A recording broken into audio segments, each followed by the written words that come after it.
Hello there, and welcome to our channel. A place where curiosity settles in softly, and the world around us becomes something you can ease into without rushing. Tonight's slow drifting thought is wrapped in frost and quiet. The kind of quiet that feels older than memory. We're sinking gently into an idea that has hovered at the edge of scientific debates and whispered through countless stories. It's the question of whether the deep layers of Ice Age remnants might be holding traces of something we haven't fully imagined yet. Something that might change how we picture ourselves. The thought that a civilization could have risen long before the ones we usually talk about and disappeared beneath the cold, without leaving the sort of signs we expect feel strange at first. But strangeness has a way of settling into place once you let your mind relax into it. Before we explore any of it, I'd love to know where you're listening from tonight and what the weather feels like around you. Maybe you're wrapped up in blankets, or letting the quiet settle in as evening stretches on. If this wandering journey helps you unwind, it would mean a lot if you gave the video a like or subscribed, so this little corner of calm can find others who might need it. Let's drift slowly now into the thought we're following, letting the pace ease down until the noise of the day falls away. When people imagine ice, they usually picture something smooth and empty, like a frozen sheet that leaves no room for much else. But the cold has a different personality when you give it time. Ice accumulates slowly, layer by layer, holding onto particles swept in from storms, volcanic dust, ancient pollen, broken fragments of stories left behind by the world as it shifts. These layers can stack over tens of thousands of years, building up like pages in an encyclopedia nobody expected to find. Each layer carries a record of the temperature, the air, the debris, the life, and the stillness of the year it grew over. And when scientists drill down into those frozen cores, they're reading time without flipping through it. They're unraveling long spans of Earth's memory, one subtle clue at a time. Among those clues, some people wonder whether there might be things that don't quite belong. Things that hint at a moment in human history we haven't documented. A moment when people might have built something real and organized before the ice swept over them. Most of the time, we assume civilization is something that belongs to warm climates, to regions where crops could grow easily and rivers could flow without freezing for months. It makes sense. Agriculture thrives in warmth. Cities rise in places where the seasons are gentle enough for stored food to last and resources to move from one group to another. But the more we learn about early humans, the more adaptable they appear. They crossed continents in harsh conditions, built tools far earlier than anyone predicted, shaped environments even when they were moving constantly, and survived cold that would shut down most modern cities in a matter of days. It doesn't prove that they built large civilizations before the ice receded, but it does make the idea less far-fetched than it once seemed. When you begin with small questions like how far people traveled or what they gathered, the larger questions begin to feel less intimidating. One of those is whether some group somewhere constructed more than temporary shelters long before the structures we usually talk about. If they did, the ice would have been merciless. Buildings collapse, tools erode, trails vanish, and over tens of thousands of years, the weight of the cold presses everything deeper, grinding it, shifting it, burying it, under new layers that tell new stories. The quiet weight beneath the ice is not just a physical pressure, but also a kind of silence that history can fall into when the evidence becomes too thin. Many of the oldest human-made sites in the world sit along coastlines, places that were dry land before the oceans rose after the last glacial period. Entire regions that once stretched far beyond modern shores are underwater now. During the Ice Age, sea levels were lower by more than 100 kilometers, which means the edges of continents were wider, offering space for habitation and perhaps even settlement. If any early society had taken root near those shorelines, most of its remains would now sit beneath cold, dark water, where currents erase fragile traces. And that's only the oceanic part of the puzzle. On land, glaciers behaved like slow-motion bulldozers, grinding rock and soil, shifting valley floors, depositing material hundreds of miles away. Anything left on the surface stood little chance of remaining in recognizable form. It becomes a challenge not of imagination, but of preservation. What could survive that kind of pressure? What could remain intact under tens of thousands of years of shifting weight? When researchers drill into ancient ice, they find everything from soot to small meteor fragments to microorganisms still holding faint evidence of their past activity. Sometimes they find unexpected particles that don't have a clear explanation, at least not right away. These aren't artifacts in any ordinary sense.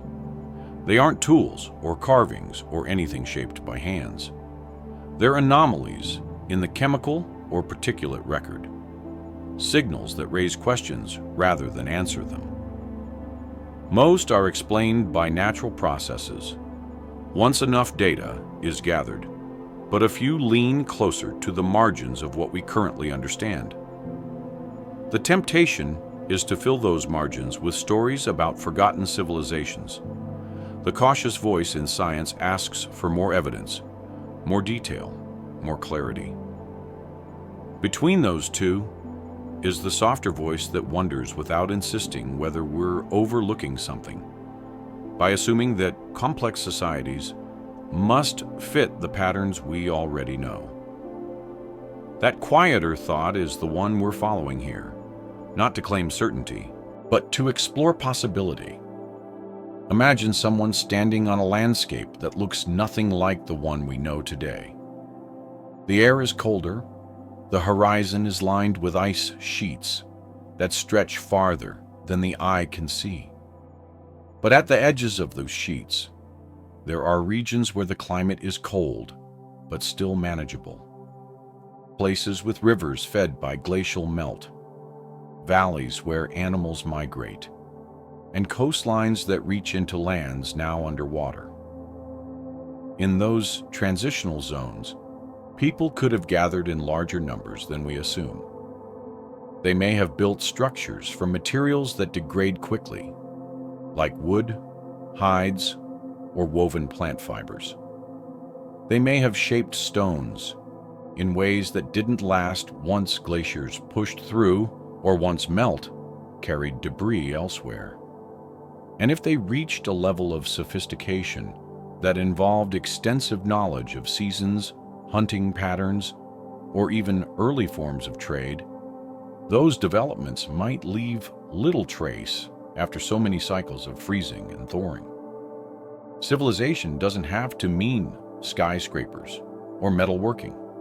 It could simply mean organization, cooperation, shared knowledge, and continuity of behavior over multiple generations. Something like that could have existed long before the warm periods we usually examine. What makes the idea interesting isn't just whether such a civilization existed, but how we would recognize it now. Finding evidence beneath ice is significantly harder than finding it in deserts or temperate soil. Ice moves, it cracks, it melts and refreezes. It drifts over time, causing older layers to fold, twist, or sink. The clues that remain may appear as tiny, out-of-place chemical signatures, unexpected concentrations of certain minerals, or shifts in sediment patterns that don't match known climate events. These kinds of hints are subtle, easy to misinterpret, and even easier to dismiss. Yet, they're the pieces scientists often return to when they notice trends in the data that don't neatly align with expected natural processes. These aren't conclusions, they're starting points.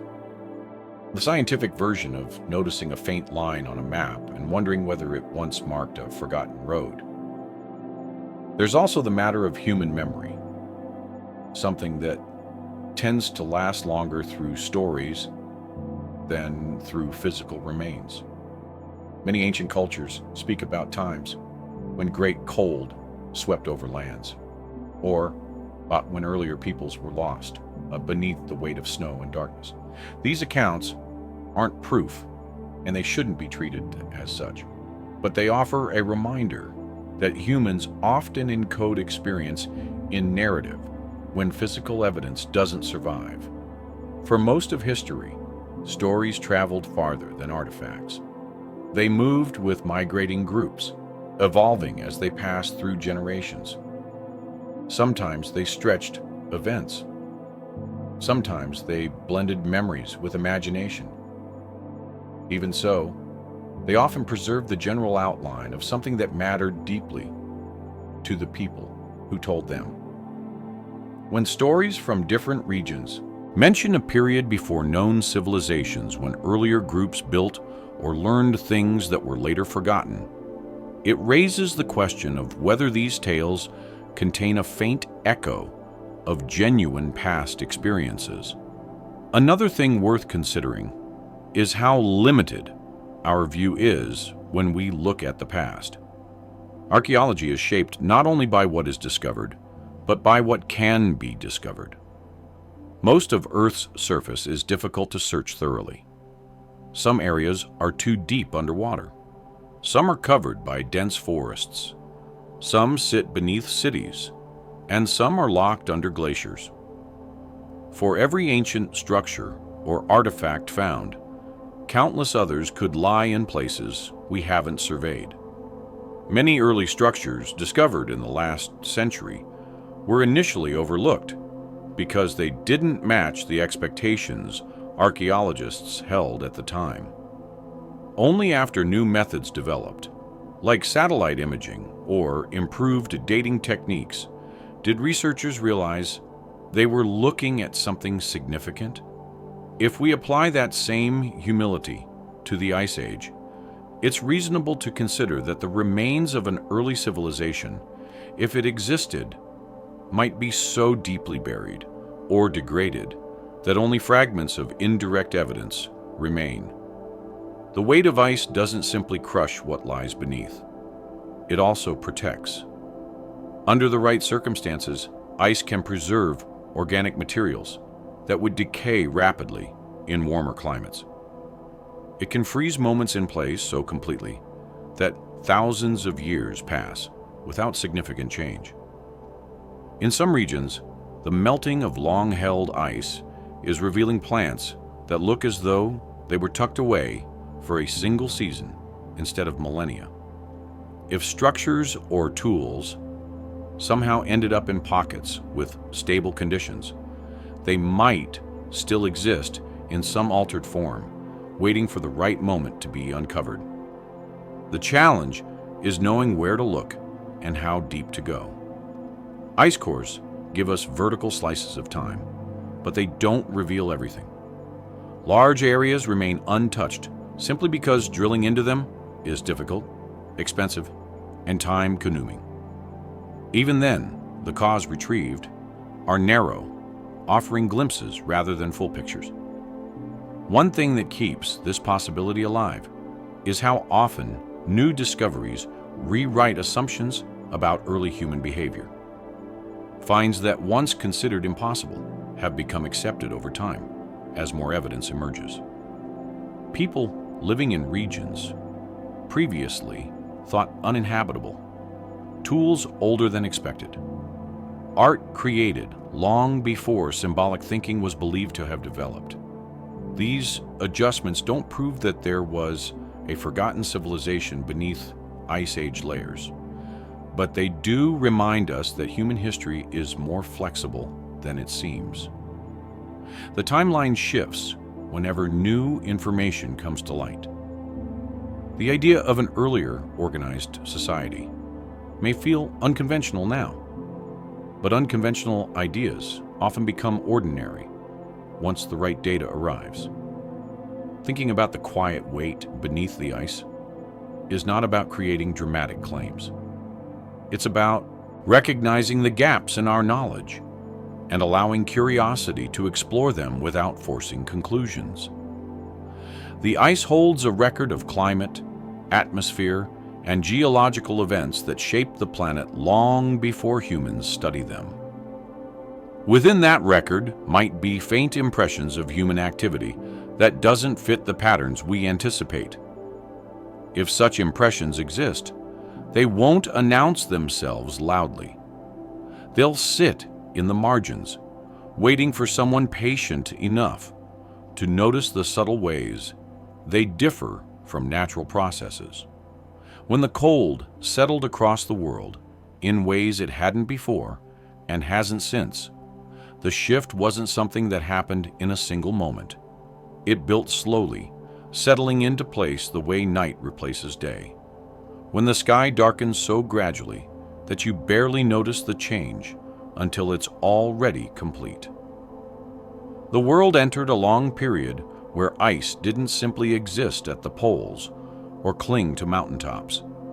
It grew outward, covering entire regions, pushing into landscapes that had once been lively and warm. The quiet that followed wasn't just the absence of heat. It was the absence of ordinary rhythms, the slowing of patterns that life had relied on. Rivers moved more sluggishly. Forests shrank. Animals found themselves confined to smaller pockets where they could survive. And humans, scattered and resourceful, had to navigate a planet shifting around them in ways they couldn't fully understand. The ancient world didn't freeze overnight. But over the generations, the cold became the defining shape of their surroundings, creating conditions that would eventually hide not only land, but any traces of the stories unfolding on it. When people today picture an ice age, they often imagine a world locked in unbroken white. But the truth was more complicated. There were places where the cold was harsh and relentless. Yet there were also regions where life continued in valleys, along coastlines, and near rivers fed by meltwater. These areas were still frigid, but they offered enough stability for plants, animals, and people to persist. Even so, the global shift toward colder temperatures changed everything. Animals that roamed freely across wide grasslands found their paths narrowed. Forests that had stretched across continents retreated. Entire ecosystems rearranged themselves. And in the middle of this transformation, humans adapted by finding new ways to survive, new routes to follow, and new strategies to handle the scarcity around them. Every adjustment became part of a long, quiet negotiation with the climate, one that required constant awareness of the shifting world. Much of human activity during those colder eras left subtle marks. Instead of sprawling cities or carved stone monuments, there were temporary shelters built from what people could find quickly. Structures that wouldn't last long in the face of advancing ice. People created tools suited for hunting in harsh conditions, crafted clothing from thick hides, and learned to move regularly to stay near food sources. These weren't the kinds of developments that would survive the grinding force of glaciers. They weren't built to endure millennia of pressure, frozen weight, and shifting debris. And yet, even in these quiet adaptations, there were hints of organization and shared knowledge that could, under slightly different circumstances, have grown into something larger.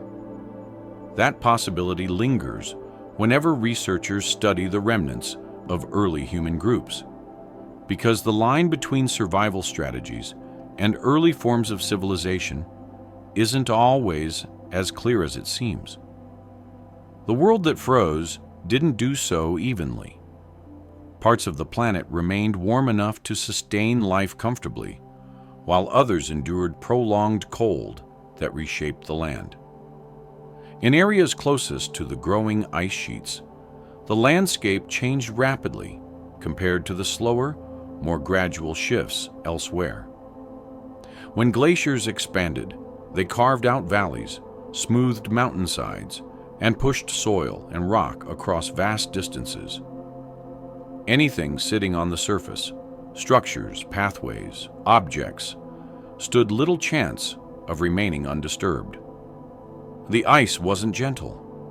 It pressed forward with tremendous force, dragging along the ground beneath it, breaking apart whatever it encountered, and eventually burying the fragments deep within layers of compacted snow that hardened into ice over time. If there had been a settlement in the path of such a glacier, its ruins would be indistinguishable now from the rocks ground into powder beneath that weight. These massive ice sheets didn't only alter the land they touched, they also influenced regions far beyond their immediate reach.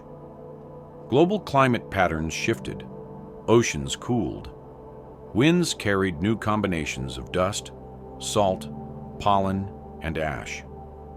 The world's chemistry changed a little each year in ways that researchers can still trace through ice cores. When you look at those cores, you see a record of quiet changes accumulating over thousands of years. Volcanic eruptions leave thin layers of distinct particles. Changes in the atmosphere show up as variations in trapped gas bubbles. Even distant forest fires send their signature into the ice, preserved long after the trees that burned have vanished. The layers become a kind of diary, written slowly and without intention, documenting the world as it moved deeper into cold. At the same time, the oceans responded to the increased amount of water locked in ice. Sea levels dropped dramatically, exposing land that is now completely underwater. These coastal plains were not barren stretches, but thriving environments where fresh water mixed with salt water, creating ecosystems rich in plants and animals. Many researchers believe humans lived in these regions in significant numbers. They were, after all, perfect for settlement. Ample food, access to water, and relatively moderate temperatures. But when the ice began to retreat thousands of years later and sea levels rose again, these lands disappeared beneath the waves. If people had built anything there, very little would remain now. Organic materials rot quickly underwater. Stone structures collapse. Sediment buries everything. Archaeologists can only study a limited portion of these submerged landscapes, and even with modern technology, exploration is difficult. It's entirely possible that sprawling areas containing early forms of human organization were swallowed by the ocean before anyone could record them. As the Ice Age deepened, humans living on the exposed land had to confront new challenges. They followed migrating animals, adapted to harsher winters, and found ways to store food that would last during extended cold periods. Some groups used caves for shelter, leaving behind artwork or tools that survived because they were protected from the weather. Others built temporary structures near rivers or coastlines, which were carried away by floods or crushed under shifting ice. The silence that fell over much of prehistory wasn't due to a lack of activity, but due to a lack of surviving evidence. Glaciers don't leave behind clean, accessible layers of the past. They bury and distort, grind and scatter, creating a geological puzzle that's incredibly difficult to piece together. Still, the idea that humans were present in large numbers during these colder eras isn't speculative. There are well-documented sites showing advanced hunting strategies. There are tools appearing earlier than expected. There are bones with cut marks indicating organized butchery.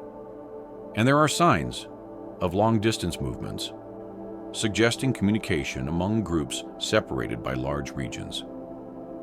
These are all characteristics of behavior that could form the foundation of a more complex society, even if that society never reached the structural sophistication we associate with later civilizations. The quiet world of the Ice Age was not empty.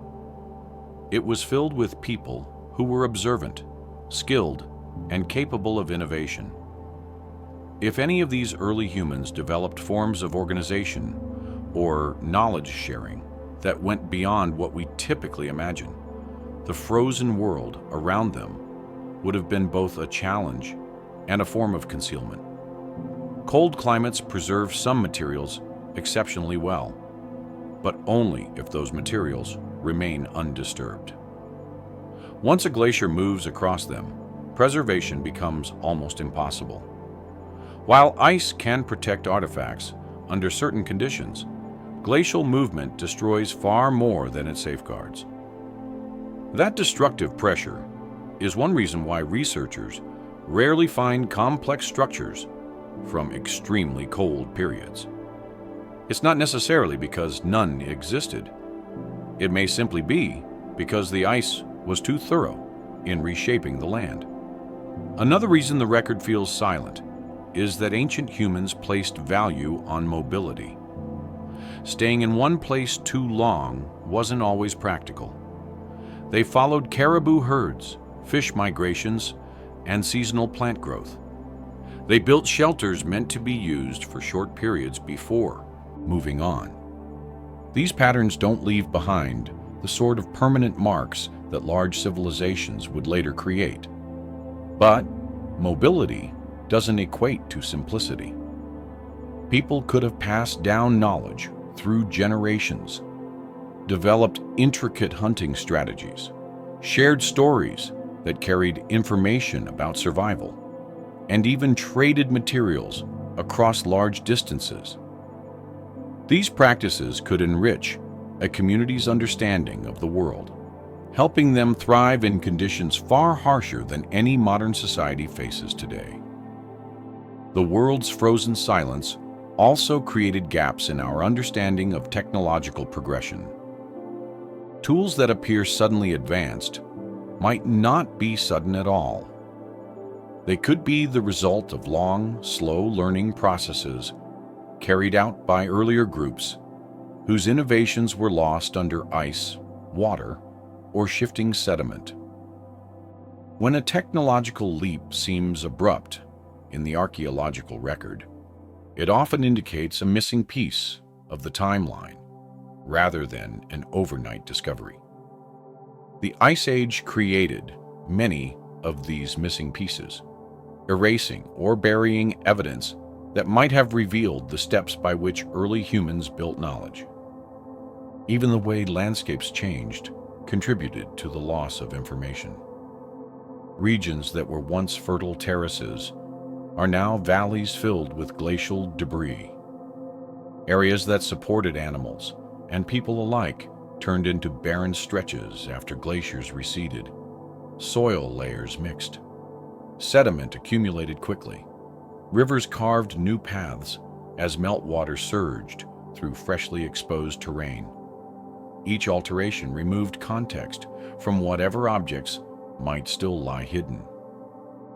Without context, interpretation becomes guesswork, and the story of early human activity becomes blurred. The silence that settled over history during the coldest periods wasn't the absence of life or creativity. It was the effect of powerful natural forces, burying the details beneath layers that are difficult to read. The deeper researchers look, the clearer it becomes that humans were present long before the warm, stable climates in which later civilizations developed. They adapted, learned, and persisted, even as ice dominated much of the world. If they had reached a stage of early social organization, the world that froze around them would have erased most of the physical traces. But the patterns of survival they left behind suggest that the possibility isn't as unlikely as once assumed. When people talk about the past, they usually imagine written records, carved symbols, pottery, tools, or buildings, standing long enough for someone far in the future to notice. But the Earth keeps its own accounts in ways that aren't always obvious to us. Ice, soil, sediment, and even wind-blown dust become layers that settle into quiet archives, holding traces of events far older than anything humans have written down.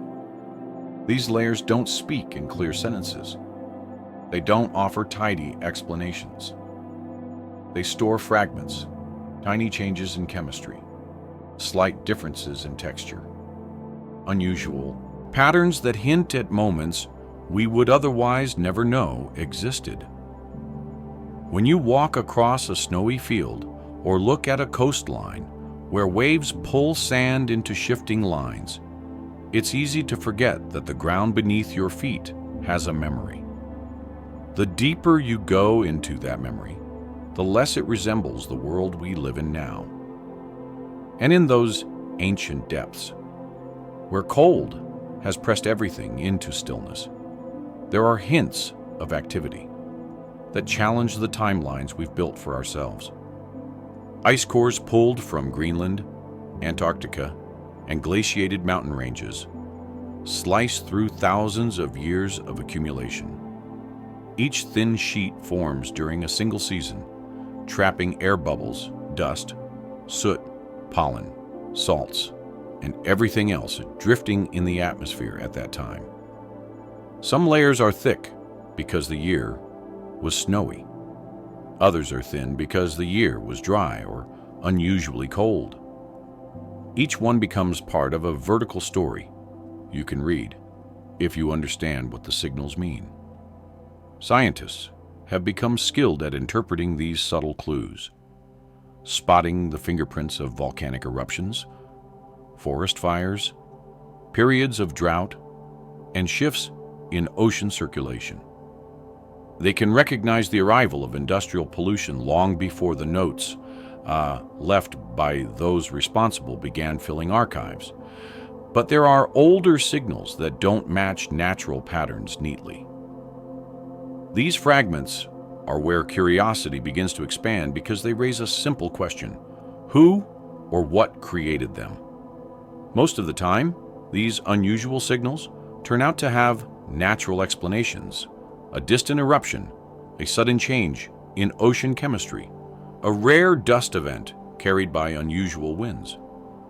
But every so often, the patterns cluster in ways that encourage researchers to look twice. The layers remember things that never made it into human memory. They record events that happened before writing, before agriculture, before we even settled into the rhythms we associate with early societies. And within those deep layers, far below the oldest confirmed settlements, there are signs of sudden changes in atmospheric composition that don't immediately fit known geological processes. These anomalies aren't clear enough to claim anything definitive, but they do create space for questions. Some suggest a moment of unexpected burning activity. Others indicate the rapid introduction of elements that appear rarely in that region's natural history. They could be natural. They might not be. The ambiguity is what makes them compelling. One of the most interesting things about these layers is how meticulously they preserve contrast. A year with heavy plant growth will differ in its chemical signature from one marked by widespread drought. A season of heavy animal migration leaves behind biological traces, unlike those from a season of stillness. Humans, even in small numbers, affect the landscape in their own ways.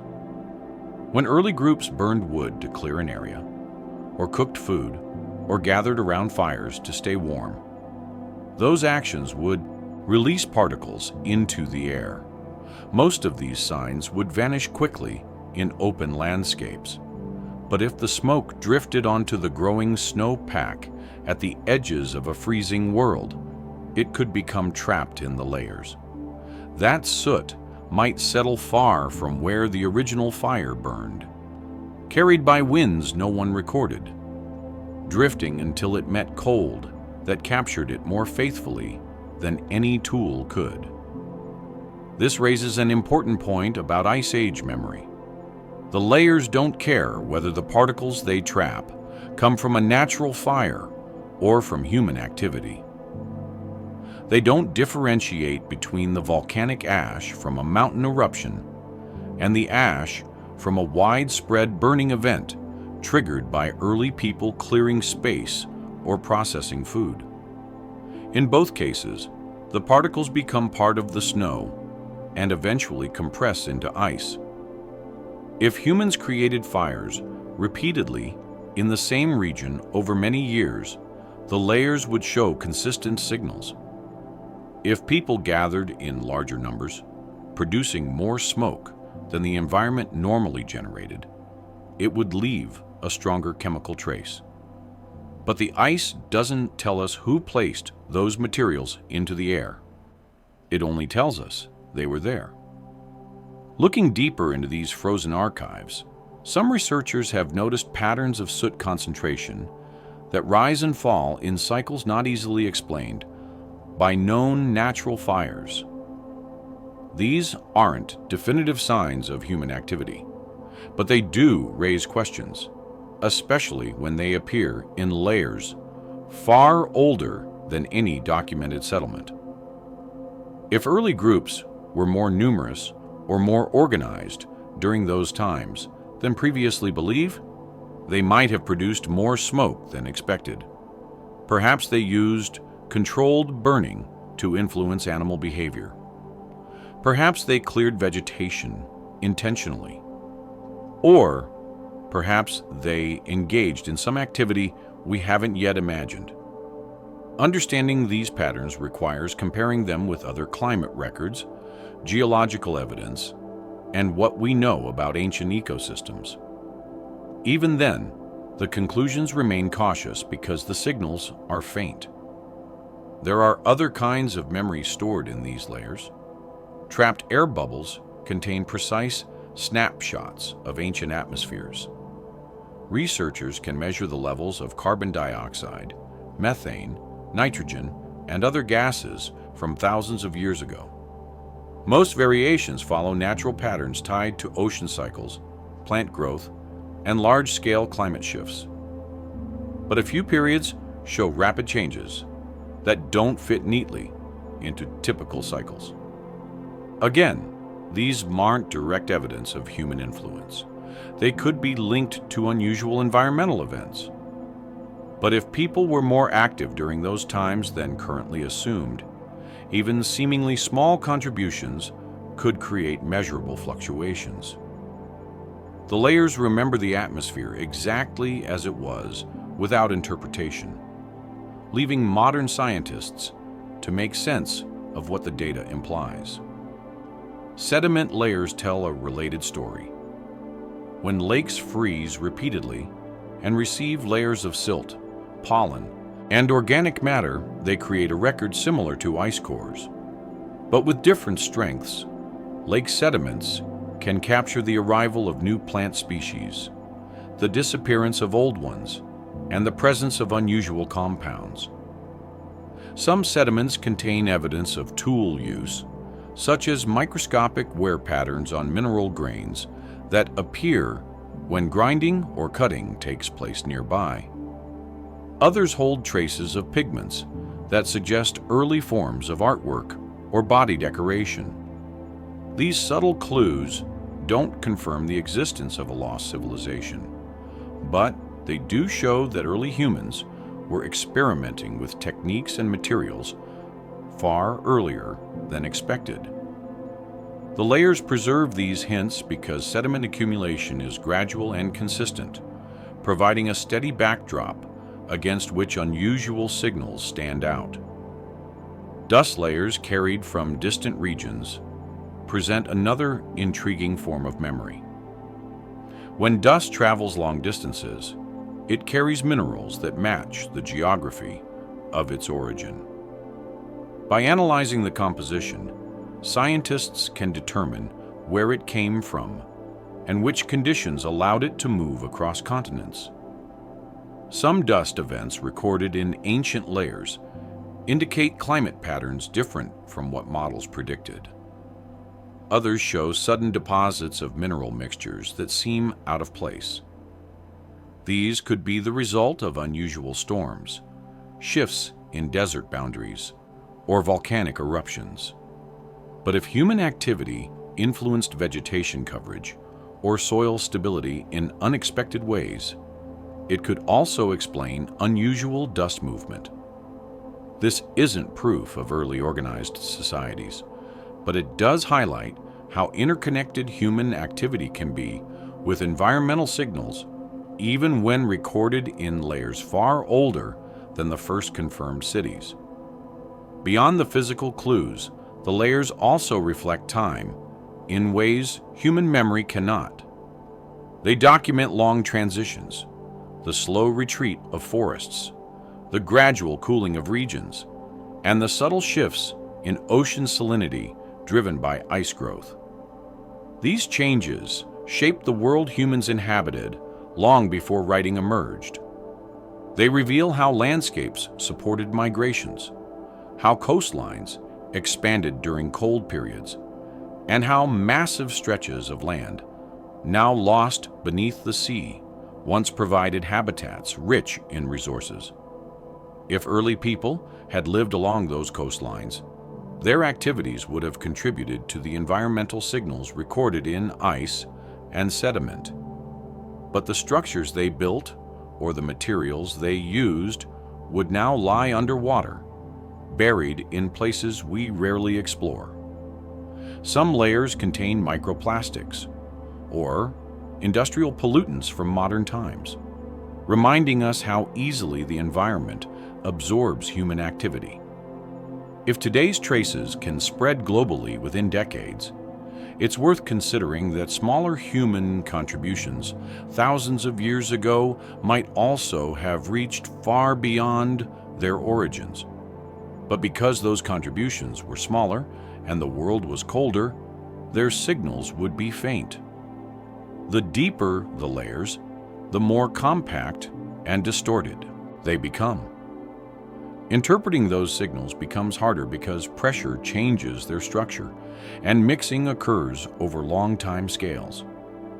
Even so, certain anomalies persist, standing out as slight but detectable irregularities. A guiding question here is not whether early humans left behind monuments or advanced cities, but whether they left behind evidence of organization, behavior, and knowledge that we haven't connected to the archaeological record yet. The layers beneath the ice remember every variation, even if the meaning is unclear. They store the rhythm of a world shaped by cold, but populated by people who continue to adapt and interact with their surroundings. If those people reach to levels of cooperation or innovation that we haven't yet attributed to their era, the ice would preserve only the faintest marks of it. These marks might appear as unusual soot deposits, unexpected mineral signatures, or atmospheric shifts. The deeper scientists look, the more they realize that the Earth itself has been keeping track of everything, even when the details escape us. Each preserved layer is a moment captured without intention, an unfiltered record of conditions that once existed. The world remembers more than humans do because it has no choice. It accumulates experience continuously, whether or not anyone is present to interpret it. If the Ice Age hid chapters of human development that haven't yet surfaced, the clues will be in these subtle variations rather than in recognizable structures. When researchers talk about footprints that don't quite fit the timelines we've built, the conversation usually begins with caution. A footprint is a fragile thing. It forms in soft ground, stays only if conditions align perfectly, and disappears easily if the weather changes or if animals wander over it. For a footprint to survive long enough to be discovered thousands or even tens of thousands of years later, an entire sequence of unlikely events has to work together. Mud has to dry in just the right way. Sediment has to settle over it gently. The ground has to remain stable. Water levels can't shift too dramatically. Larger animals can't trample it. Pressure from above must stay evenly distributed. It's the kind of preservation that doesn't happen often, which is why each footprint discovered from deep time feels like a message written in a language that barely survived. And when those messages don't match the stories we've been telling ourselves about early humans, they become even more interesting. Footprints older than expected have surfaced in several places over the last few decades, and each one brings with it a sense of quiet disruption. They don't shout. They don't reveal detailed histories. They simply offer a presence where no presence was supposed to be. Some footprints appear in layers, long predating the commonly accepted timelines of human migration. Others appear in regions thought to have been uninhabited at the time. A few appear in sediment that was believed to be too unstable or too isolated to support early human activity. Each discovery prompts debate, not because the footprint itself is unclear, but because its age or location forces researchers to reconsider assumptions about where people could have been and what they were capable of during certain periods. Most of these footprints don't point to a lost civilization, at least not directly. They point to movement, to individuals or groups passing through landscapes we thought were empty. But movement itself carries meaning. A single set of footprints suggests a person traveling alone. Yet footprints rarely come alone. Many discoveries include prints from children, adults, and sometimes animals moving alongside them. That implies social structure, shared travel, and cooperation. It suggests that people didn't simply wander randomly, but traveled with purpose. When footprints appear in places that would have been difficult to reach during Ice Age conditions, they raise the possibility that people had strategies, routes, and patterns of movement more complex than the archaeological record currently shows.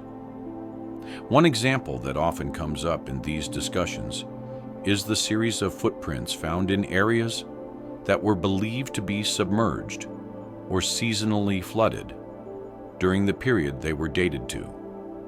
If the dating is accurate, people found ways to navigate those environments, perhaps using knowledge of tides, seasonal changes, or the behavior of local animals to move safely across ground that appears inhospitable in modern reconstructions. These traces indicate competence and understanding, the sort of traits that emerge when groups pass down knowledge across generations. Even if this isn't civilization in the traditional sense, it points to a level of organization that can feed into larger, more complex cultural developments. There are also footprints that appear in layers that don't align with our current migration models. One set might suggest that humans arrived in a region thousands of years earlier than expected. Another might point to repeated visits to a location once thought to be merely a transient path. When combined, these anomalies paint a quieter, more nuanced picture of early human activity, one that includes curiosity, exploration, and adaptability far beyond the limited view we often hold. Early humans may have followed coastlines, rivers, or animal migrations in patterns that repeated over centuries. And while most of their movement left no lasting trace, these rare preserved footprints serve as reminders that life was happening in places we hadn't accounted for. Some footprints discovered in colder regions complicate the picture even further. These impressions show people walking across landscapes close to the edges of expanding glaciers, possibly following herds or seeking new resources. What makes these particular finds intriguing is not just their survival, but their placement. People weren't merely surviving on the fringes of an ice age world. They were moving through it, exploring it, and possibly adapting to it in dynamic ways. If they understood the behavior of glaciers, meltwater, or the animals living near the ice, they might have developed routes that connected regions we once believed isolated. These pathways could have facilitated communication or exchange long before clear archaeological evidence of such networks appears. Footprints also reveal details about gait speed and sometimes even the condition of the walker. A dragging toe mark might suggest someone carrying a heavy load. A wide stride might indicate someone running. Sets of prints close together can suggest group cohesion, while overlapping prints indicate frequent travel along the same path. When researchers find multiple layers of footprints in the same area, it implies repeated use over long periods. That alone hints at knowledge of the landscape passed from one generation to the next. And any form of knowledge transmission, no matter how simple it may seem, sits at the heart of community structure. In some cases, footprints appear alongside marks that aren't quite footprints, but also aren't random impressions. These might be tool marks, drag marks from carrying something, or depressions created by sitting or kneeling. Such traces are harder to interpret, but they suggest activity beyond mere travel. They hint at moments of rest, tool use, or perhaps preparation of materials. When these marks show up deep in ice age layers, they add another thread to the tapestry of human activity, during periods we typically imagine as sparsely populated. The landscape wasn't empty. It was used, shaped, and traversed by people who had a clear understanding of their needs and how to meet them. Some footprints challenge assumptions because of their size or depth. A deeper print might suggest someone carrying significant weight or walking on soft ground. Larger prints have at times been misidentified as belonging to early humans when they were actually animal tracks distorted by melting or compression. Still, a few remain stubbornly ambiguous.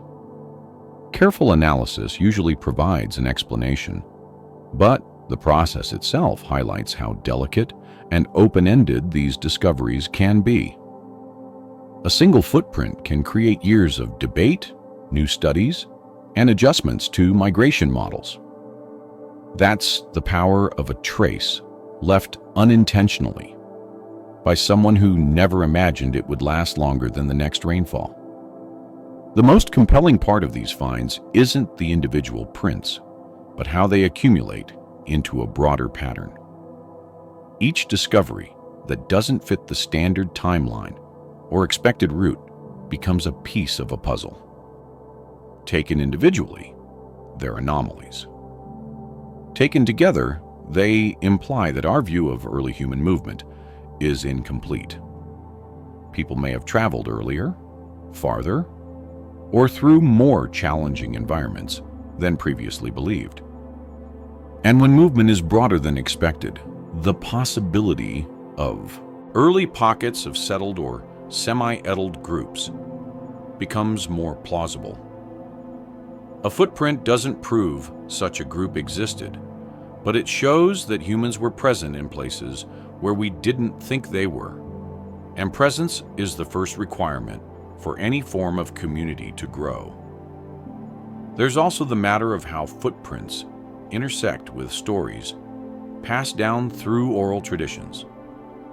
Many cultures have legends about ancestors who traveled across frozen landscapes, crossed great distances, or lived in places that later became uninhabitable. These stories often include references to paths through ice, gatherings near glacial ledges, or migrations prompted by environmental change. Oral traditions can stretch back thousands of years. And while details shift over time, the overall themes sometimes align with what the geological record suggests. Footprints in unexpected layers give weight to the possibility that these stories preserve echoes of real events that happened long before they were written down. When footprints appear in areas that later became covered by ice, it's natural to wonder what else was present before the glaciers moved through. Prints alone cannot reveal the full picture, but they indicate a level of familiarity with the environment that could support more complex activities. If people were active in those regions for extended periods, they may have developed small sites for working on tools, preparing food, or gathering materials. These sites would likely have been destroyed by advancing ice, leaving only the faintest clues in the layers beneath. Footprints serve as a reminder that even when the material evidence is gone, the traces of life can remain in forms we rarely expect. Interpreting these enigmatic traces requires patience. Each new footprint discovery teaches researchers to look more closely at layers once dismissed as irrelevant or too disturbed to contain useful information. It encourages a broader perspective on where early humans might have lived and how they might have traveled. The idea that people were active in areas not traditionally included in migration models suggests a flexibility and resilience that isn't always reflected in our narratives about the past. The presence of footprints that seem to appear before they should doesn't rewrite history on its own. Instead, it widens the space in which questions can be asked. If early humans were capable of reaching and surviving in these locations, what else might they have done? What knowledge did they carry about weather patterns, animal behavior, or seasonal shifts? What tools did they use that left no trace?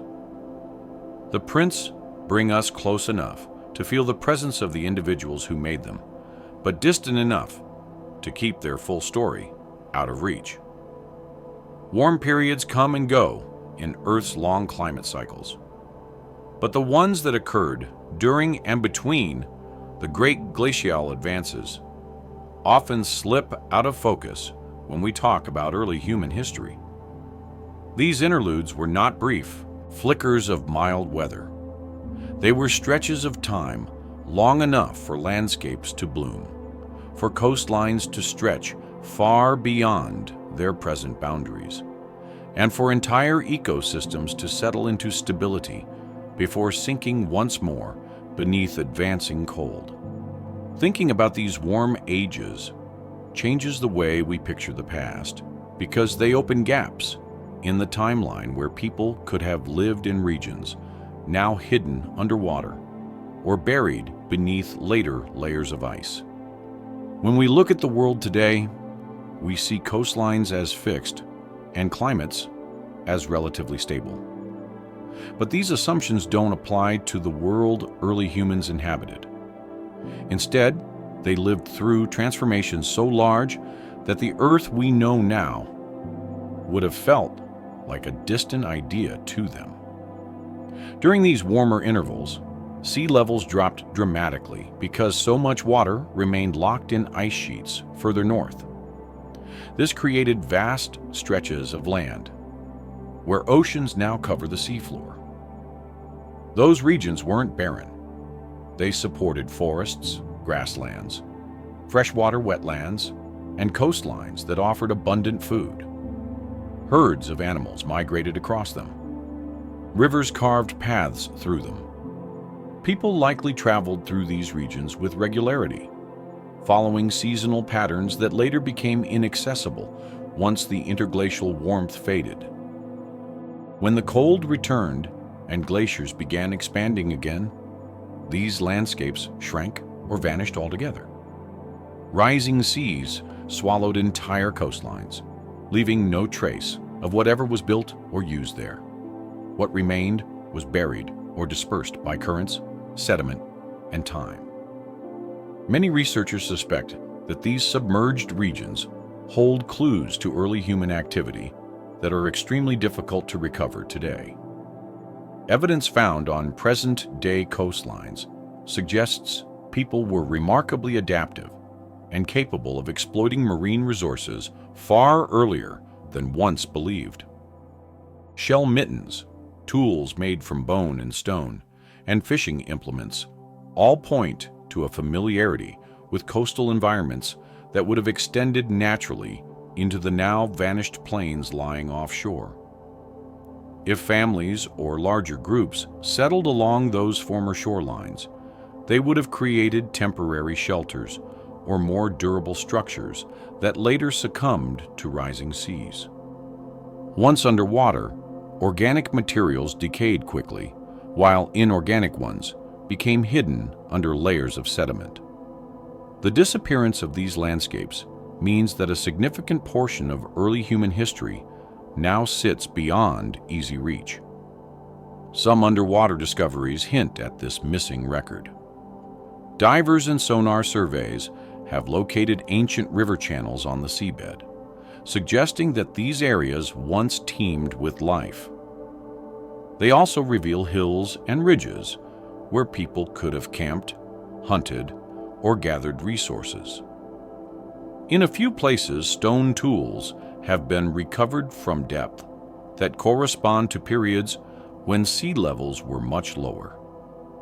These finds don't show full settlements, but they prove that humans lived in areas now submerged. They also raise the possibility that much more remains undiscovered. If early groups built communities along these shores, those structures would have been lost as the oceans rose. The few sites found so far are likely only fragments from much larger regions now sealed beneath water. Warm periods didn't only create new land. They also allowed vegetation to flourish across areas that today seem inhospitable. Regions now marked by tundra or glacial formations once supported forests and meadows where animal populations expanded with abundant resources. Early groups could gather in larger numbers, forming communities that stayed in one place for longer stretches of time. These gatherings might not have left the type of archaeological footprints we expect from later civilizations, but they would have nurtured cooperation, shared knowledge, and innovation. People learned to track seasons, predict animal migrations, and make tools suited to a changing environment. Over generations, these skills could have formed the basis for more complex social structures. When the climate cooled again, much of this activity disappeared beneath advancing snow and ice. Forests became buried. Rivers froze or shifted course. Plants that once thrived were replaced by cold-resistant species. Entire regions became inaccessible as glaciers carved their way across the landscape. Whatever remained on the surface would have been crushed, moved, or ground down. Even stone features could be shattered or transported far from their original locations. The layers we see today, whether ice or sediment, preserve only small glimpses of what happened before the cold returned. For every site that survives, countless others were erased. Understanding these warm ages requires looking beyond a simple linear narrative of human development. Instead of imagining a smooth, continuous rise from simple groups to complex societies, the evidence suggests something more uneven. Periods of mild climate might have supported growth, innovation, and organization. Then cold periods could have erased nearly all physical traces of that progress, forcing people to adapt once more to a harsher world. This cycle might have repeated several times. The possibility that early groups reached a higher level of organization during these warm intervals becomes more reasonable when considering how much of the archaeological record is missing due to climate shifts. Some studies of ancient climate layers reveal abrupt transitions, sharp warming events followed by gradual cooling phases. These changes affected rainfall patterns, plant growth, and animal populations. In regions where warmth returned suddenly, early humans would have experienced rapid ecological opportunities. Rivers that had been frozen became flowing sources of fresh water. Valleys once covered by ice turned into fertile grounds. Lakes expanded, drawing in animals and creating new resource-rich zones. These changes would have influenced human behavior significantly. Groups who lived through these transitions would have needed flexible strategies, keen awareness of their surroundings, and the ability to share knowledge quickly. When warmth faded and glaciers advanced again, those strategies would have shifted. Communities that once thrived along expansive coastlines might have moved inland, following rivers or migrating animals. The shrinking availability of resources could have forced groups to split up, travel further, or adapt new hunting and gathering techniques. These responses demonstrate resilience, not stagnation. They also point to the likelihood that knowledge persisted even when structures and artifacts did not. A people capable of adapting to these significant environmental shifts would not simply disappear without leaving some trace of their abilities in the landscape or the layers beneath it. The vanished shores from these warm ages hold a particular importance because coastlines tend to be hubs for human activity. Access to marine life, fresh water, flat land, and mild temperatures creates ideal conditions for groups to settle for extended periods. If early humans did form organized communities or early social networks, these locations would have been prime candidates. The subsequent flooding of these regions means we now have only partial insight into what happened there. Underwater archaeology is difficult, limited, and expensive.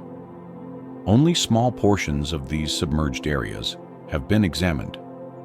Most remain untouched, leaving vast portions of early human history hidden. Even in shallow waters, recovery of artifacts requires careful excavation, controlled dredging, and protection from strong currents. One wrong movement can disturb fragile materials, scattering them or causing them to dissolve. Stone tools survive better than organic materials, but even they can become heavily eroded. Considering these challenges, it becomes easier to understand how entire communities could vanish without leaving behind a recognizable footprint. Warm mages provided opportunities for growth that did not align with the limited geography we can easily access today. The best evidence for these lost landscapes remains locked underwater or buried beneath glacial debris. Another aspect worth considering is that warm ages likely influence not only where people lived, but how they lived.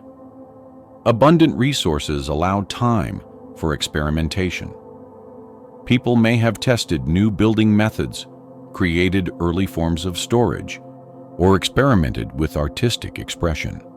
These developments happening far earlier than traditional timelines suggest might have faded during the return of cold conditions, leaving only distant echoes in later traditions or in fragments preserved in sheltered spaces. Warm climates also allow greater interaction among groups. As animals migrated across newly accessible plains, human groups might have crossed paths more often, sharing knowledge, trading materials, or forming relationships that stretched across regions. These interactions could have shaped cultural development in ways no longer visible.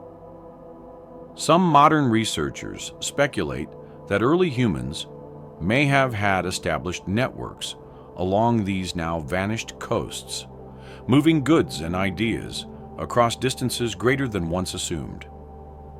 This idea isn't based on elaborate structures, but on patterns found in scattered tools, pigments, and materials from different regions. Similarities in tool-making techniques across wide geographic areas hint at shared knowledge or contact. These similarities might have developed naturally, but they also might point to early forms of communication or exchange. When the warm periods ended, these networks could have collapsed or shifted inland, leaving only subtle, hard-to-interpret remnants. The puzzle becomes more complicated when considering how rising seas altered not only the physical world, but the archaeological record. As coastlines retreated inland, erosion reshaped the landscape. Shorelines that once held campsites or working areas became underwater ledges. Any tools or remains left behind were either buried by sediment or swept away. Over time, marine life colonized these areas, further altering the material traces. Even when divers locate promising sites, distinguishing human-made structures from natural formations becomes a challenge. The older the site, the more ambiguous the evidence becomes. All of this means that the war mages created opportunities for human complexity that may not appear in surviving artifacts. The erased coastlines complicate our understanding of where early people lived, how they organized themselves, and what they accomplished. When we say evidence is lacking, it may be more accurate to say that evidence has been thoroughly hidden. The Earth does not preserve everything in equal measure. The warmer climates gifted early humans the chance to flourish, while the colder climates took away much of the record of whatever they built. Civilizations don't always emerge in the conditions we assume are necessary. When we picture the rise of a society, we tend to imagine stable climates, reliable food sources, growing populations, and long-term settlements. Yet the deeper we look into prehistory, the more it becomes clear that humans have been capable of coordinated effort, shared knowledge, and structured life far earlier than traditional timelines suggest. The world during the long stretches of cold and the brief intermissions of warmth was not an easy place to settle into routines. Even so, people found ways to build patterns within the unpredictability.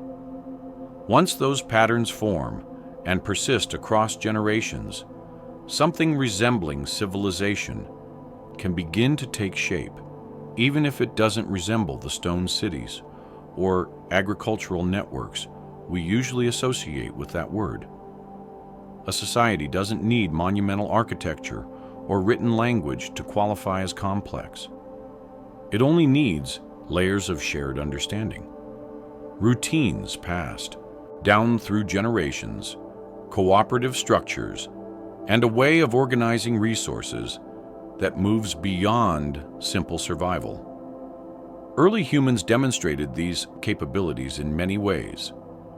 Their long migrations required planning, coordination, and memory. Their hunting methods relied on strategy rather than chance. Their tool making involved skill learned from others, refined over time, and adapted to shifting conditions. These traits grow naturally into more intricate forms of organization whenever groups gather in one place long enough to build traditions. Patterns of cooperation were already evident in small communities moving through Ice Age landscapes.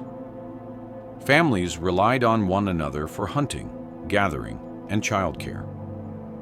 Groups coordinated seasonal movements and responded collectively to environmental changes. These are not simple tasks. They require communication, social stability, knowledge transfer, and shared purpose. The seeds of civilization don't start with cities. They start with people depending on one another, remembering what worked, and passing down techniques that make life easier for the next generation. If a warm period created a stable environment, even briefly, early groups may have taken advantage of that newfound consistency. Food availability increases when forests and grasslands expand. Rivers become predictable sources of fish. Plants grow more reliably. These conditions encourage groups to stay in one area longer, gradually shifting from constant movement to seasonal or semi-permanent living. Once people return to the same place year after year, structures emerge: physical, social, and cultural. Temporary shelters might become more elaborate. Hearths could be reinforced or rebuilt. Spaces for storage might appear. Over time, these adjustments accumulate, forming systems that resemble early settlement patterns. Even a handful of stable generations in one place can cultivate traditions that continue long after the environment changes again. The problem is that the physical traces of those traditions rarely survive glacial cycles. Ice and shifting coastlines eliminate nearly all remains, except for the most durable objects, and even those scatter easily. If early groups built primarily with wood, plant fibers, hides, or earth, the evidence would have vanished. What remains today would be indirect. Unusual concentrations of soot, signs of repeated burning, clusters of tools, or sediment patterns hinting at long-term presence. Early societies could also develop complexity through specialized roles, even if those roles weren't as rigid as those found in later civilizations. Some members of the group might have been more skilled at crafting particular types of tools. Others might have been responsible for tracking seasonal changes. Some may have worked as navigators, storytellers, or healers. These roles grow naturally from the needs of the group, especially when challenges demand solutions beyond simple instinct. When individuals follow specific responsibilities and pass on their knowledge, the group becomes more organized, structured, and capable of sustained growth. Warm climates offer the stability necessary for role specialization. If food is abundant, Not everyone must participate in hunting or gathering all the time. People can devote energy to creating better tools, experimenting with new materials, or developing early forms of art or symbolic communication. These activities leave minimal traces, but their existence suggests a level of social sophistication. When roles diversify and knowledge spreads between groups, networks begin to form. A network doesn't have to be vast to be meaningful. Even small-scale exchanges of materials between neighboring groups can indicate a connected system. Another ingredient for early civilization is the development of memory beyond individual experience. Storytelling provides this function naturally, long before writing emerged. Stories preserved knowledge, taught lessons, and maintained continuity between generations. They explained animal behavior, reviewed past hardships, identified important locations, and mapped seasonal cycles. When stories become shared across larger communities, they create cultural cohesion. A civilization can form around shared beliefs, practices, and traditions. Even if the environment is challenging and the population is scattered, the idea of before the world was ready isn't about the literal readiness of the planet, but about our assumptions concerning when complexity should appear. Modern frameworks often tie the rise of civilization to agriculture or permanent architecture. But humans were capable of cooperation and cultural development long before they grew crops or shaped stone into cities. If early groups achieved forms of organization that fit their environment, those developments deserve recognition, even if they don't match the visible markers historians rely on. A civilization adapted to the conditions of the Ice Age would not look like Sumer, Egypt, or the Indus Valley. It would be smaller, more flexible, and more deeply attuned to seasonal changes. But it would still be a civilization. The possibility that such groups existed becomes more plausible when examining scattered archaeological anomalies. In some regions, tools appear far more advanced than expected for their era. In others, pigments and decorations suggest symbolic thinking that predates known settlements. Remains of large animal hunting scenes reveal coordinated group strategies, requiring planning and communication. These fragments hint at social structures that could support larger and more sophisticated networks. Migration itself can be a sign of organized society. Moving across long distances, repeatedly following paths that require knowledge of geography, implies that groups shared information about routes, dangers, and resources. This kind of collective navigation is not simple. It requires maps held in memory, signals encoded in stories, and leadership roles that guide the group through unfamiliar terrain. A civilization that moves is no less significant than one that stays in one place. Mobility simply leaves fewer physical reminders. Some researchers have suggested that early humans may have practiced forms of proto-agriculture long before the commonly accepted dates. This might involve managing wild plant growth, encouraging certain species to spread, or returning to specific areas where plants thrived after controlled burning. These techniques don't require domestication of crops, but demonstrate environmental manipulation associated with growing cultural complexity. If practiced consistently during warm intervals, such knowledge could have laid the foundation for later agricultural development. The difference is that the traces of early manipulation would be subtle and hard to detect after glacial cycles reshaped the land.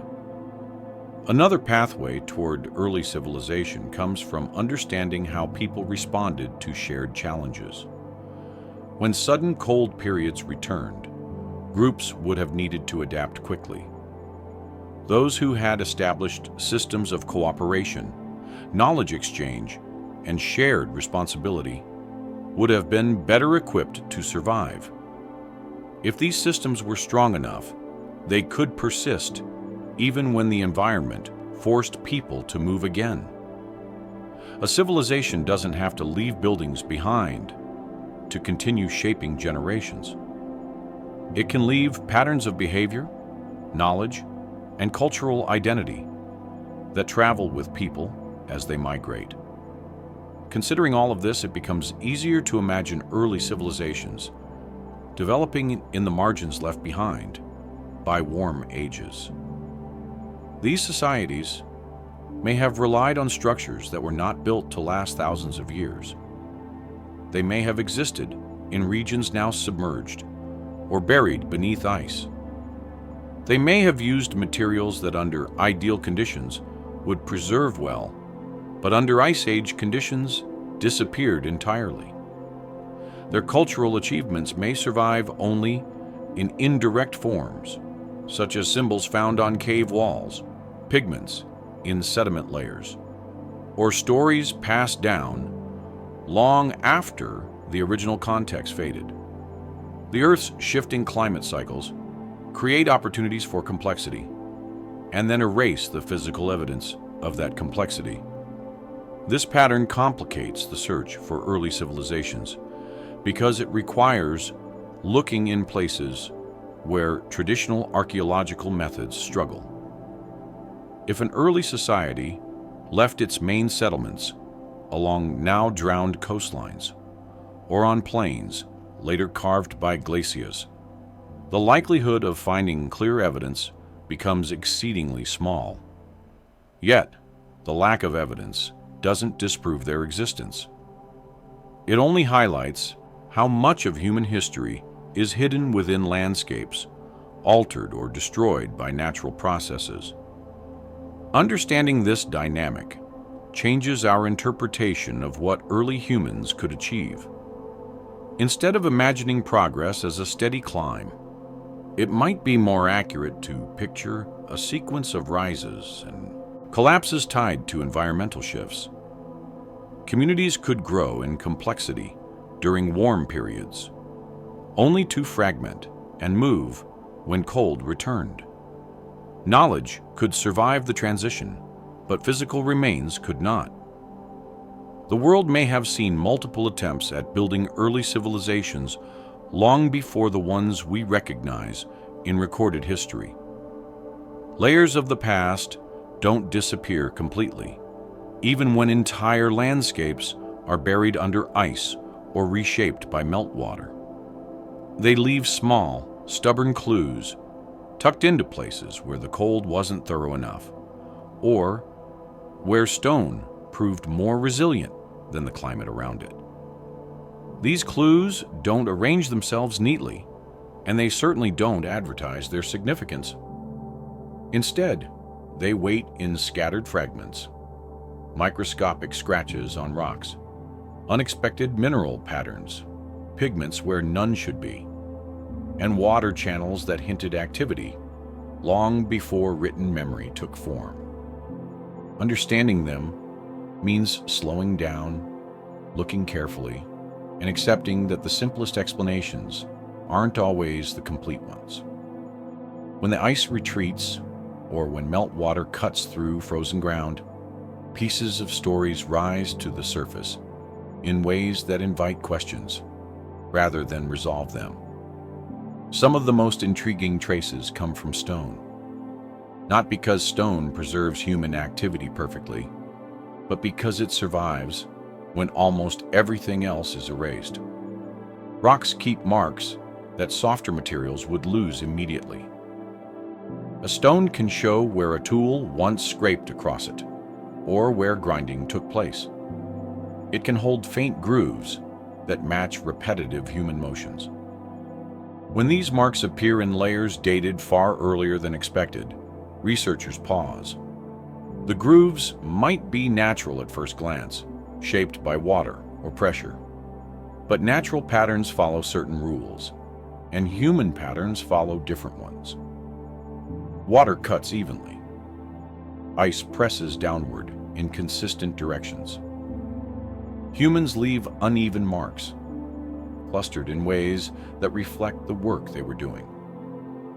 There are locations where stone seems to tell a story that doesn't quite match the accepted timeline. A rock face might show a sequence of parallel lines, too deliberate to be formed by flowing water. A slab found under glacial sediment might display wear associated with tool sharpening. In a few cases, small fragments appear with flake scars that look distinctly like the result of intentional shaping. None of these pieces, on their own, prove anything beyond the fact that early humans were capable of work earlier than assumed. But taken together, these fragments invite a broader interpretation, one that allows for the possibility that organized groups might have achieved more than expected, long before the climatic stability of later ages. Meltwater also creates openings into the past. When temperatures rise and ice begins to retreat, water flows through cracks and channels, carrying sediment from deeper layers to the surface. These channels act like temporary windows, revealing pieces of landscapes that haven't seen sunlight in tens of thousands of years. Sometimes the material in meltwater deposits include small charcoal particles that don't match the natural fire patterns of surrounding ecosystems. In other cases, the sediment holds unusual mixtures of minerals that suggest activity unrelated to the local geology. Meltwater traces aren't easy to interpret because water moves unpredictably, mixing layers and carrying material far from its original location.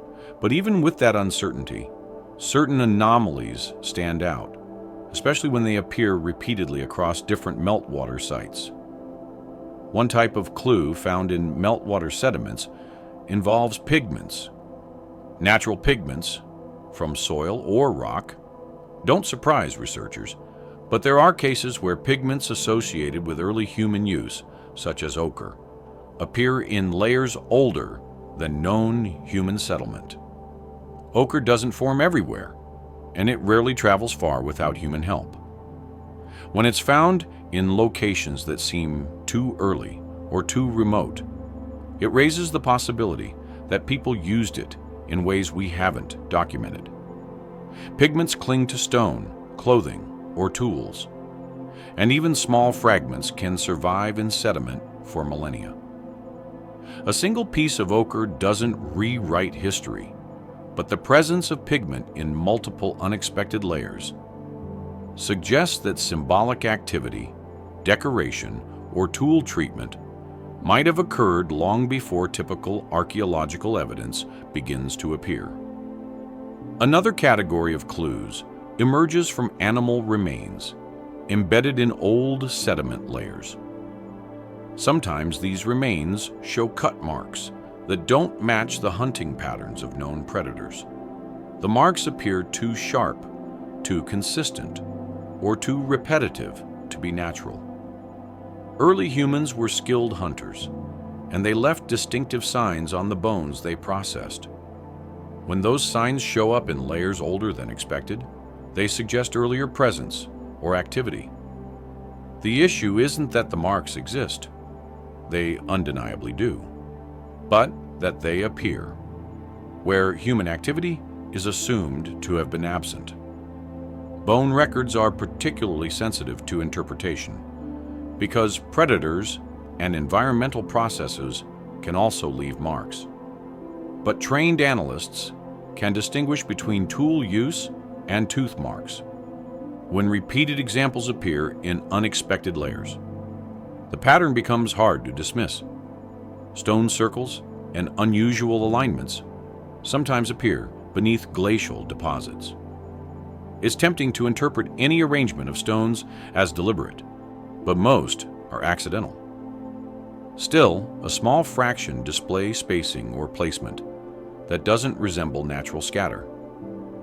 These features might be remnants of temporary shelters, hearth perimeters, or workspaces. Their preservation depends heavily on whether the advancing ice crushed, shifted, or buried them. In rare cases, a layer of sediment settled over the stones before the ice arrived, protecting the shape from complete destruction.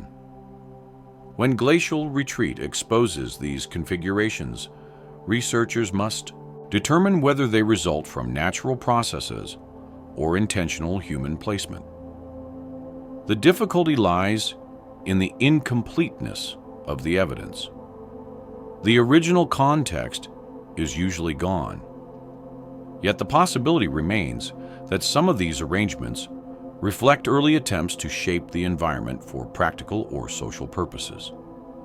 Memory also finds its way into the clues left behind, though not in the obvious sense.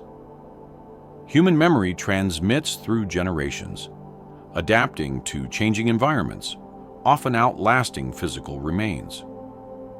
When stories persist across cultures that had no contact with one another, referencing landscapes that only existed during warm periods, or describing patterns consistent with glacial retreat, scholars take notice.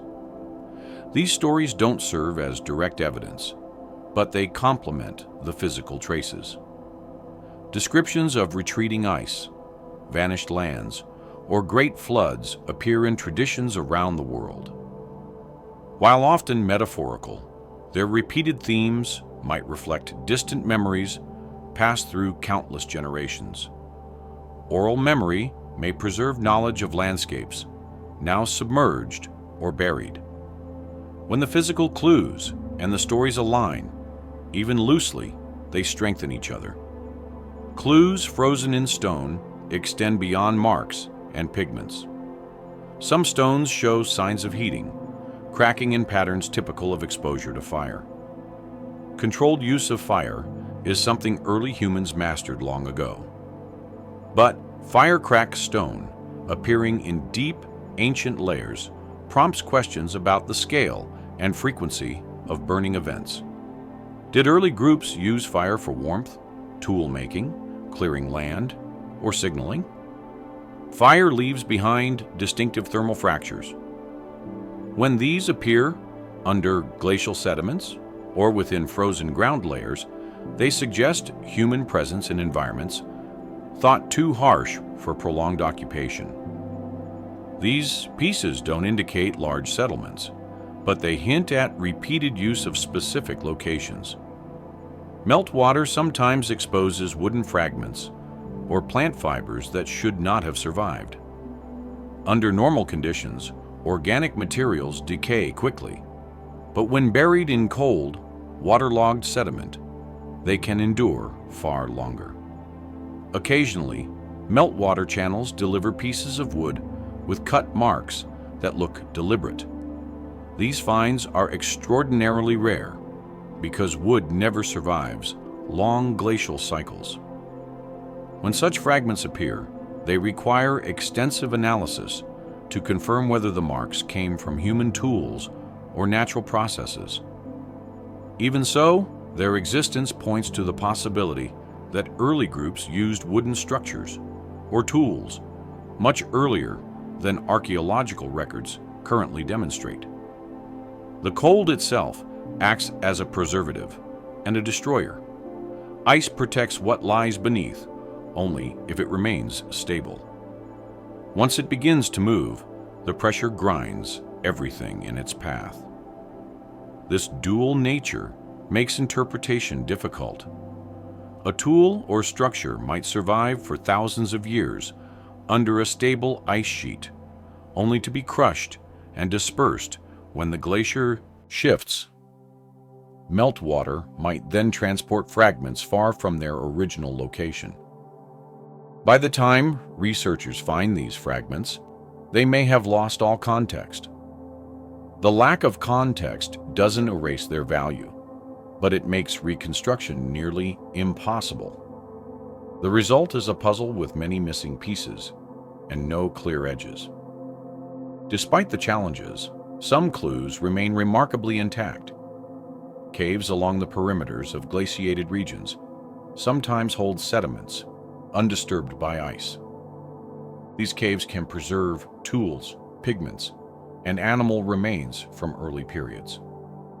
When items appear in deeper layers than expected, or when the cave sediment suggests repeated use over long spans of time, they offer glimpses of activity during periods commonly thought too cold for sustained presence. A cave floor layered with ash and burnt bone might indicate a long-term gathering place. Slight changes in stone arrangement might mark areas used for specific tasks. The consistency of these patterns across layers can reveal the rhythms of early communities. Another intriguing category of evidence comes from plant pollen. Ice and sediment layers trap pollen grains that reflect the environment at the time.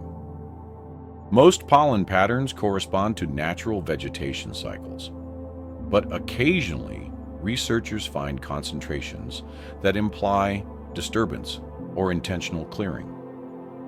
If certain species appear in unusual quantities, or if pollen from warmth-loving plants appears during colder periods, it suggests environmental manipulation.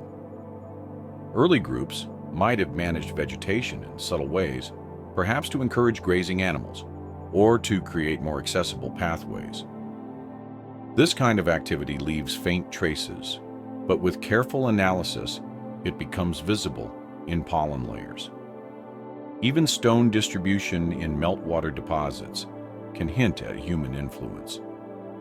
When rocks of specific sizes appear clustered together, especially in shapes not typical of glacial movement, they might represent material gathered for tools or simple structures. Glaciers scatter stones randomly, but humans arrange them according to purpose. Identifying these arrangements requires comparing patterns across multiple sites. Some clusters resemble sorted piles that could have been used for napping, heating, or shelter building. These interpretations remain tentative, but they highlight how even minor differences in stone placement can suggest deliberate action. Memory also appears in cultural continuity. Techniques or materials used by much later groups sometimes resemble those hinted at in earlier layers. This doesn't mean direct inheritance, but it raises the possibility that certain ideas or methods persisted across long periods, even as physical remains were lost. A pigment type used in multiple eras might reflect a long-standing tradition of symbolic expression. A tool shape appearing repeatedly across different regions might suggest widespread knowledge sharing. Taken together, these clues, marks in stone, pigments in sediment, cut, patterns on bone, pollen shifts, and meltwater anomalies, form a quiet constellation pointing to early human presence in places where the standard timeline would not expect it. They don't claim a lost civilization outright. They offer something more subtle. Hints of organized behavior, repeated activity, and cultural development long before the first monuments appeared. The cold world of the Ice Age hid far more than it revealed, and its retreat uncovered only fragments. Tools that appear older than the timelines we've grown comfortable with tend to cause a quiet stir long before they reach public attention. In laboratories, workshops, and field camps, researchers examine each piece with careful hands, aware that a single stone flake or shaped edge can upend years of assumptions. The tools themselves rarely look dramatic. Most are small, made from ordinary rock, shaped through repeated pressure or by striking one stone against another. Yet the moment they're lifted from the sediment layer that preserved them, the weight of their implications becomes far heavier than the material they're made of. When a tool appears in a stratum older than the earliest confirmed human presence in that region, it poses a question that refuses to be ignored. Either our understanding of when people were there is incorrect, or the tool is not what it seems. Each possibility opens pathways into a deeper puzzle that continues to grow each time new evidence emerges. One of the first things people misunderstand about ancient tools is how little it takes to confirm intentional shaping. The distinction between natural breakage and deliberate craftsmanship becomes clearer the more closely you look. Flakes from human activity have consistent angles, repeated patterns of force, and specific removal directions. Stones cracked by nature lack those traits. Meltwater, pressure, or frost can fracture rocks, but they don't produce symmetrical edges or patterned removal scars. They don't generate platforms designed for grip or create sequences that show attempts at refinement. When repeated signs of human action appear on objects from layers older than expected, the evidence becomes difficult to attribute to natural causes. Some of the most provocative examples come from areas once believed to be uninhabited during certain early periods. Researchers find shaped flakes far deeper in sediment than the accepted migration timeline allows. These flakes don't belong to the well-documented tool traditions, familiar from later eras. Instead, they resemble a transitional or experimental stage, suggesting people were learning, adapting, or experimenting with stone long before the narrow band of human occupation that textbooks tend to emphasize. If these tools are truly as old as their layers indicate, they expand the timeline significantly, implying that pockets of early groups reached new regions earlier than we thought. Dating these finds accurately is one of the greatest challenges. Aeration, soil movement, animal burrowing, water flow, and sediment collapse can shift objects vertically. Even so, in some locations, the sediment layers remain undisturbed thanks to natural shielding or stable soil conditions. When a tool sits within a layer that shows no sign of intrusion, and when that layer is older than the accepted period of human presence, researchers must consider alternatives to the established timeline.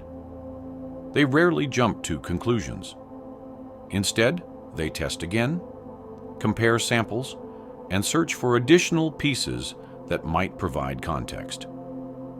A single tool might be an anomaly, but multiple tools from the same time frame begin to suggest an early wave of technological development that predates known cultures.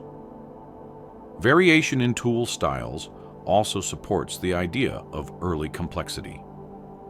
Some tools found in deep layers show techniques similar to much later methods, while others show distinctive characteristics that never appear again in the archaeological record.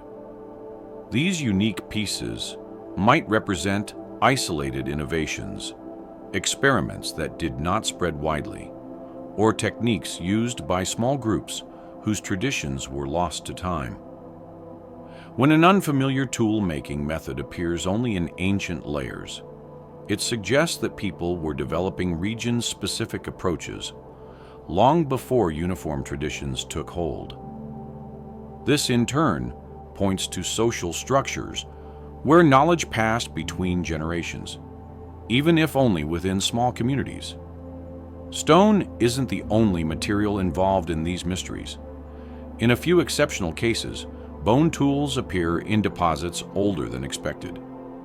Bone, being organic, decays easily, so finding it intact is always surprising. When the bone shows shaping or wear marks consistent with scraping, cutting, or smoothing, it becomes even more significant. These discoveries provide insight into activities that stone tools alone can't reveal. Bone is easier to carve and suited for tasks requiring precision. Its use suggests the presence of knowledge about materials and their properties. If bone tools appear in early layers, they imply a level of technological understanding long before conventional models allow. There are also rare instances where residues remain on ancient stone tools. Plant fibers, animal proteins, or microscopic traces of pigments sometimes cling to their surfaces. These chemical signatures reveal how the tools were used. If they show signs of working wood, preparing hides, or processing plants, they indicate activities that extend beyond basic survival. This expands our picture of early groups into something more nuanced. People weren't only hunting or gathering, they were transforming materials, perhaps building shelters or crafting objects, using organic resources that no longer survive. If such tools appear in early layers, they show that humans were capable of sophisticated behavior earlier than assumed.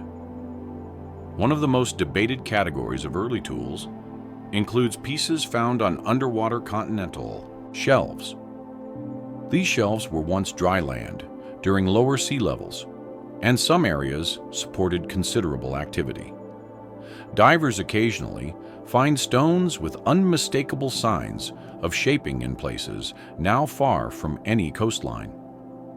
When dated to periods well before accepted habitation, these tools suggest coastal groups lived along shorelines that now lie beneath meters of water.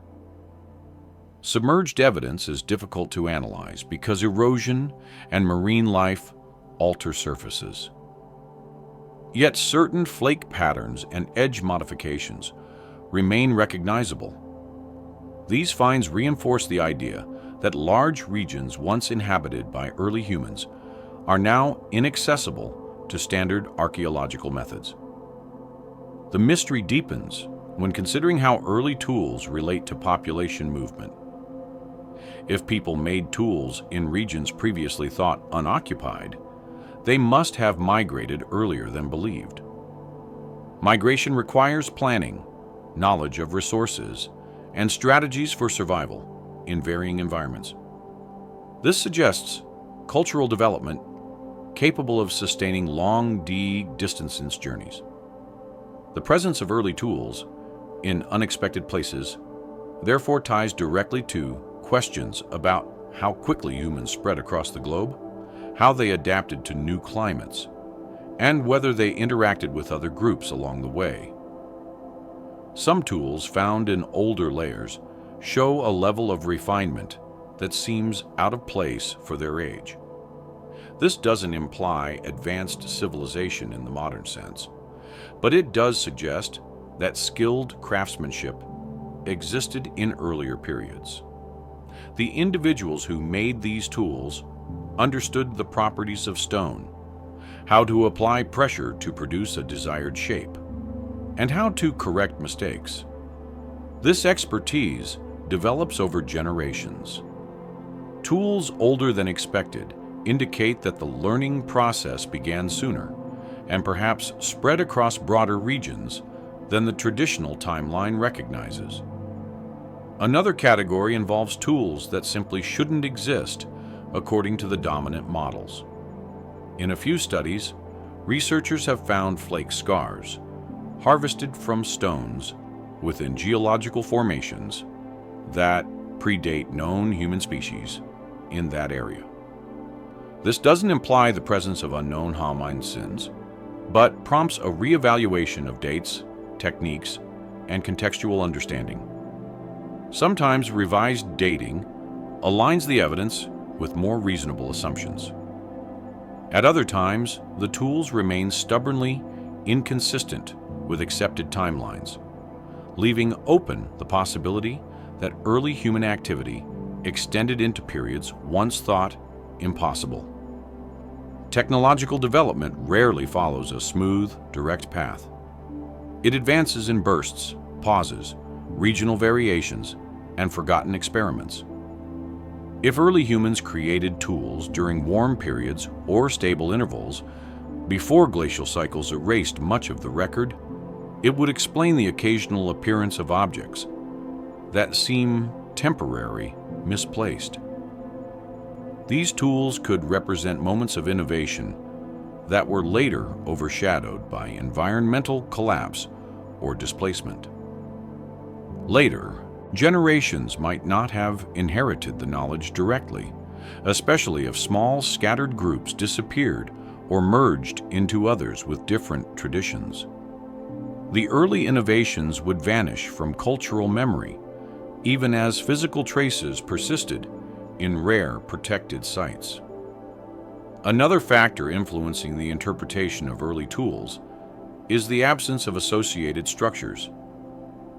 Without clear evidence of settlements, the tools appear isolated, limiting how much narrative can be built from them.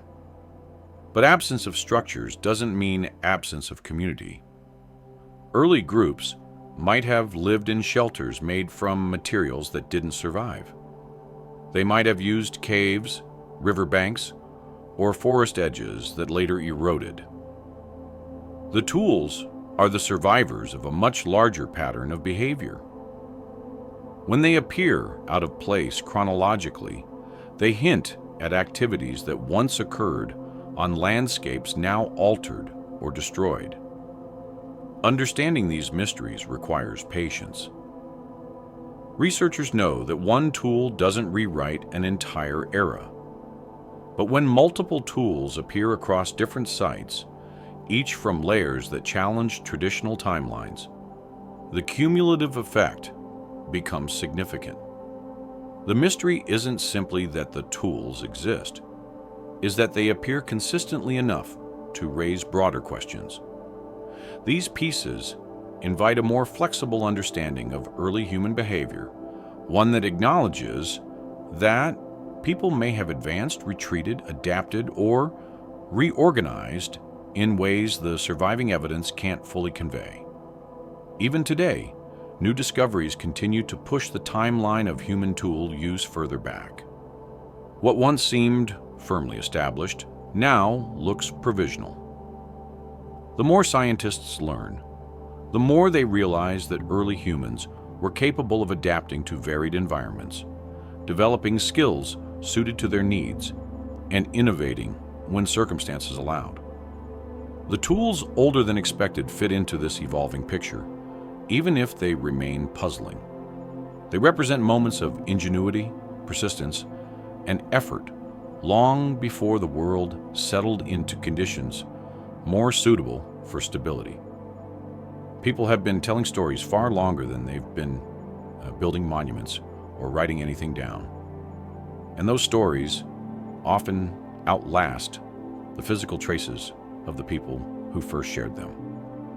Myths tend to survive because they shift with time, reshape themselves around new generations, and hold their meaning even after their original context fades. When these myths describe events that appear older than the societies that preserved them, they open a door to a question that lingers quietly in the background of many fields of study.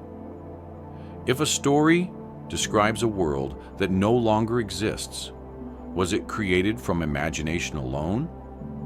Or could it be a distant memory passed down so many times that the details changed while the core survived? This question becomes especially intriguing when myths from different regions, cultures, and eras echo one another in unexpected ways, hinting that people once carried memories of landscapes and events that predate written history. Many myths refer to worlds lost beneath rising water, or lands swallowed by cold, or cities that vanished after the skies changed.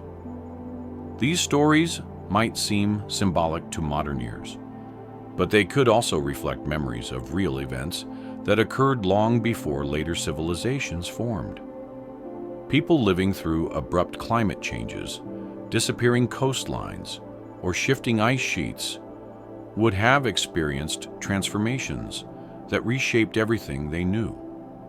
They might have preserved those experiences in narrative form, turning them into stories so compelling that they survived even when the physical evidence could not. When a myth describes a world that feels unlike anything in recorded history, it prompts us to consider whether it began as a memory of a time much older, one carried quietly through ages of migration and change. Some accounts speak of warm lands that stretched farther than the present coastline, only to be taken by rising seas. Cultures separated by oceans describe floods that arrived unexpectedly, reshaping the world and forcing people to move inland.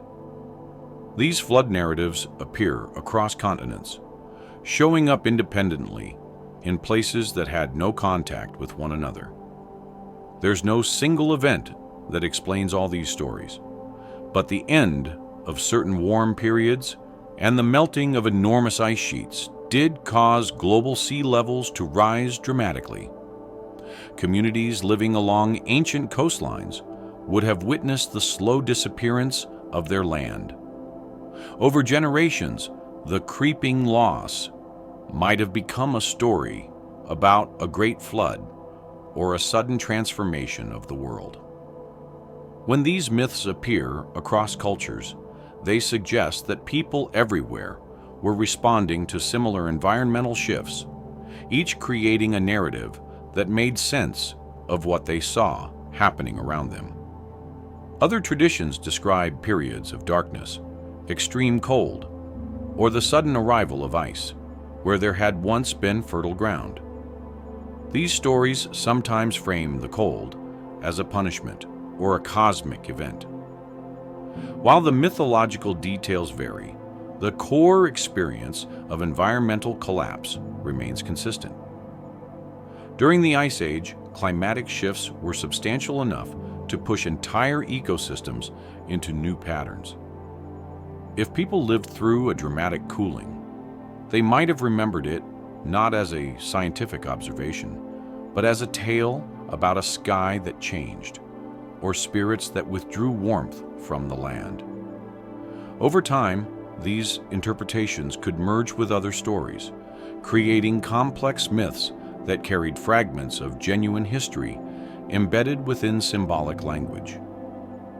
Some myths focus on a time before the current world existed, describing earlier ages when people lived differently, built differently, or understood the world in ways that seem advanced or mysterious.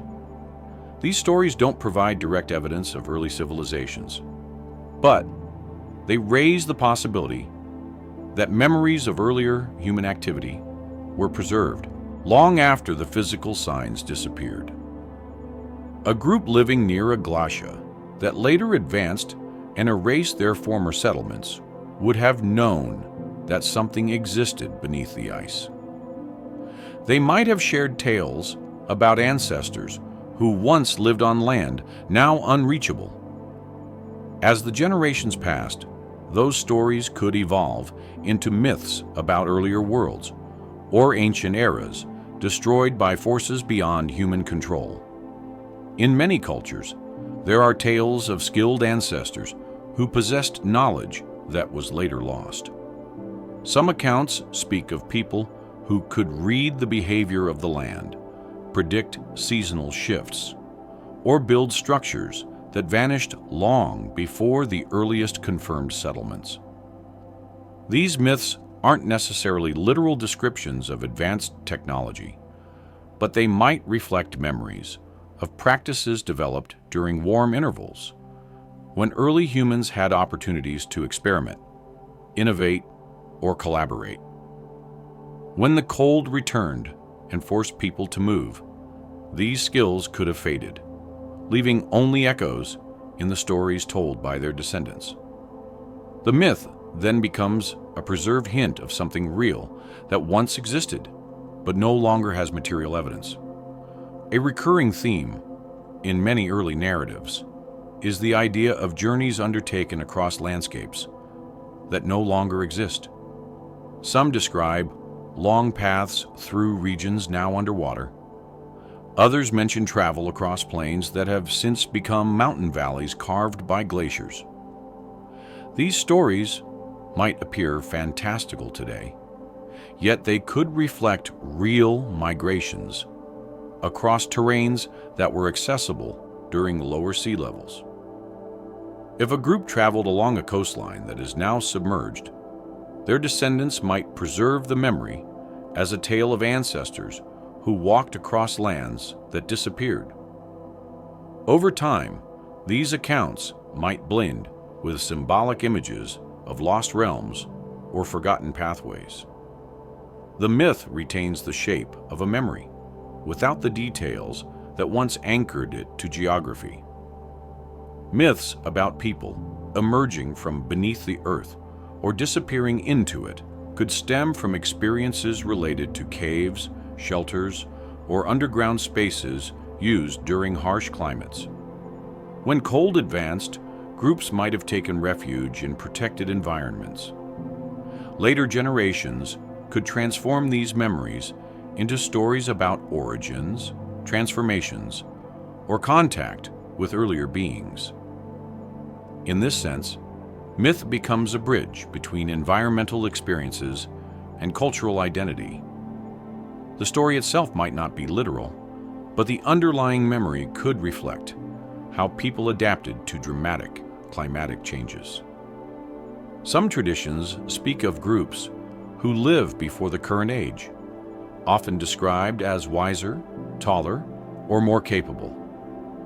These descriptions don't necessarily point to lost civilizations, but they might reflect how later generations viewed their ancestors.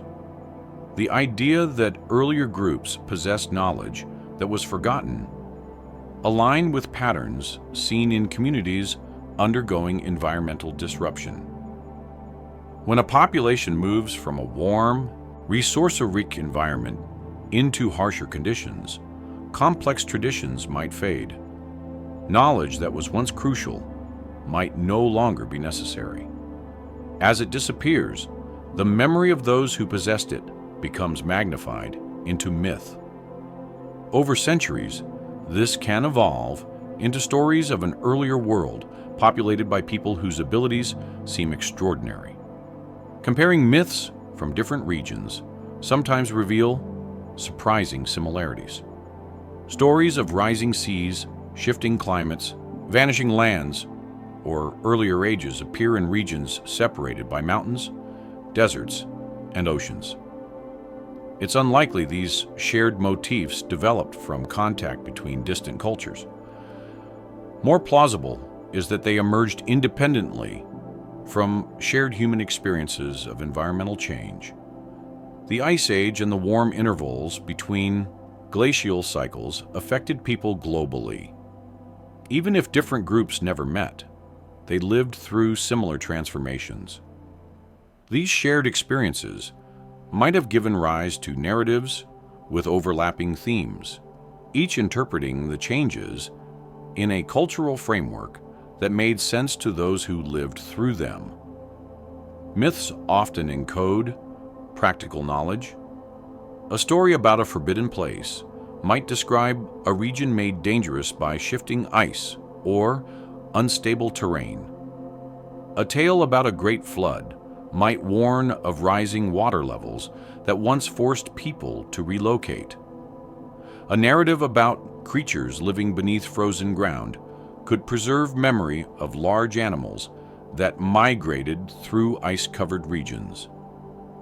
When myths seem to describe events far older than the societies telling them, it's possible that these narratives have traveled through countless generations, carrying kernels of real experience wrapped in symbolic language. Some researchers examining ancient stories propose that myths might preserve information about warm ages now erased from the visible landscape. If people lived along coastlines that later flooded, their descendants might transform those memories into stories about lost lands or sunken realms. These myths might not be literal accounts of early civilizations, but they could reflect real human presence in areas now inaccessible. Over time, the names, events, and specific details would shift, leaving behind only the broad outline of a world that once existed beneath the waves. There are also myths that describe sudden collapses or turning points in human experience. Some speak of periods when the stars changed, when the earth shook, or when the air grew colder. While these descriptions often include supernatural elements, the core event could reflect actual climate shifts.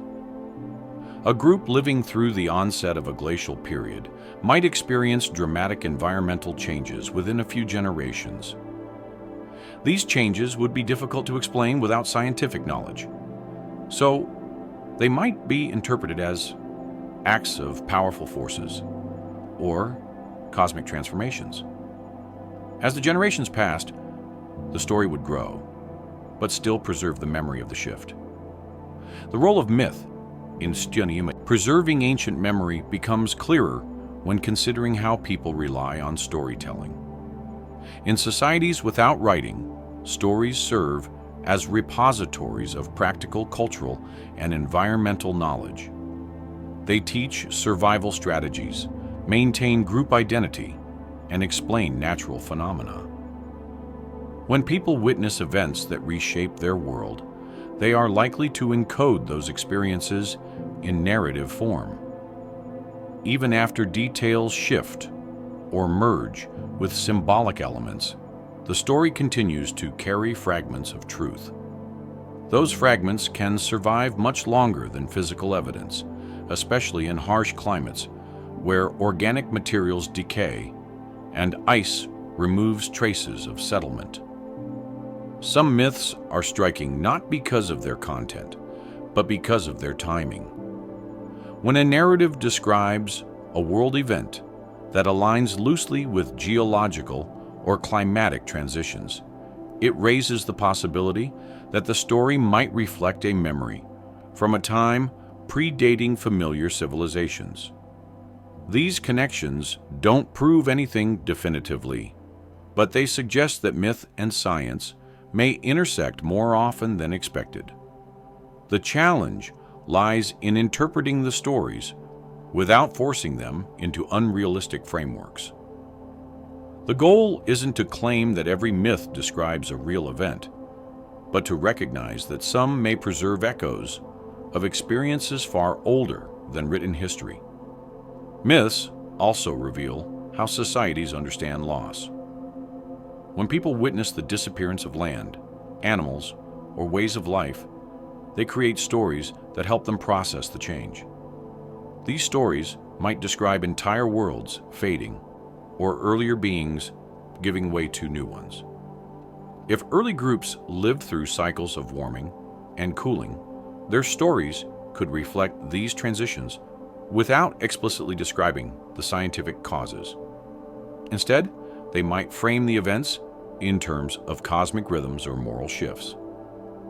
Such narratives would persist even after the original meaning became obscure, leaving behind only the impression that the world has passed through several ages, each distinct from the last. By comparing myths with geological and archaeological evidence, a pattern begins to appear. The Earth's layers preserve physical traces of changes that took place long before written language, and human stories may preserve cultural traces of the same transitions. When both sets of evidence point toward the possibility of earlier human activity or forgotten landscapes, they strengthen each other. Myths offer a human perspective on events the Earth recorded in ice, stone, and sediment.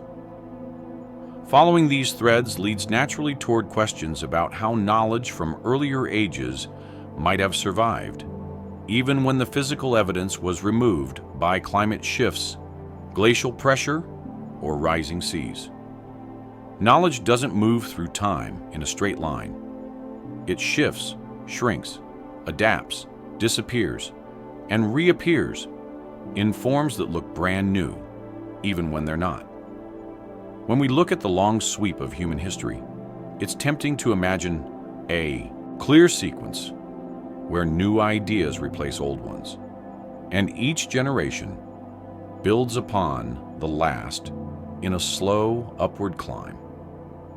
But the deeper we look into the period shaped by ice, interrupted by warm intervals, and overturned by catastrophic environmental change, the more it becomes clear that human understanding may have risen and fallen many times before it stabilized into anything we now call civilization.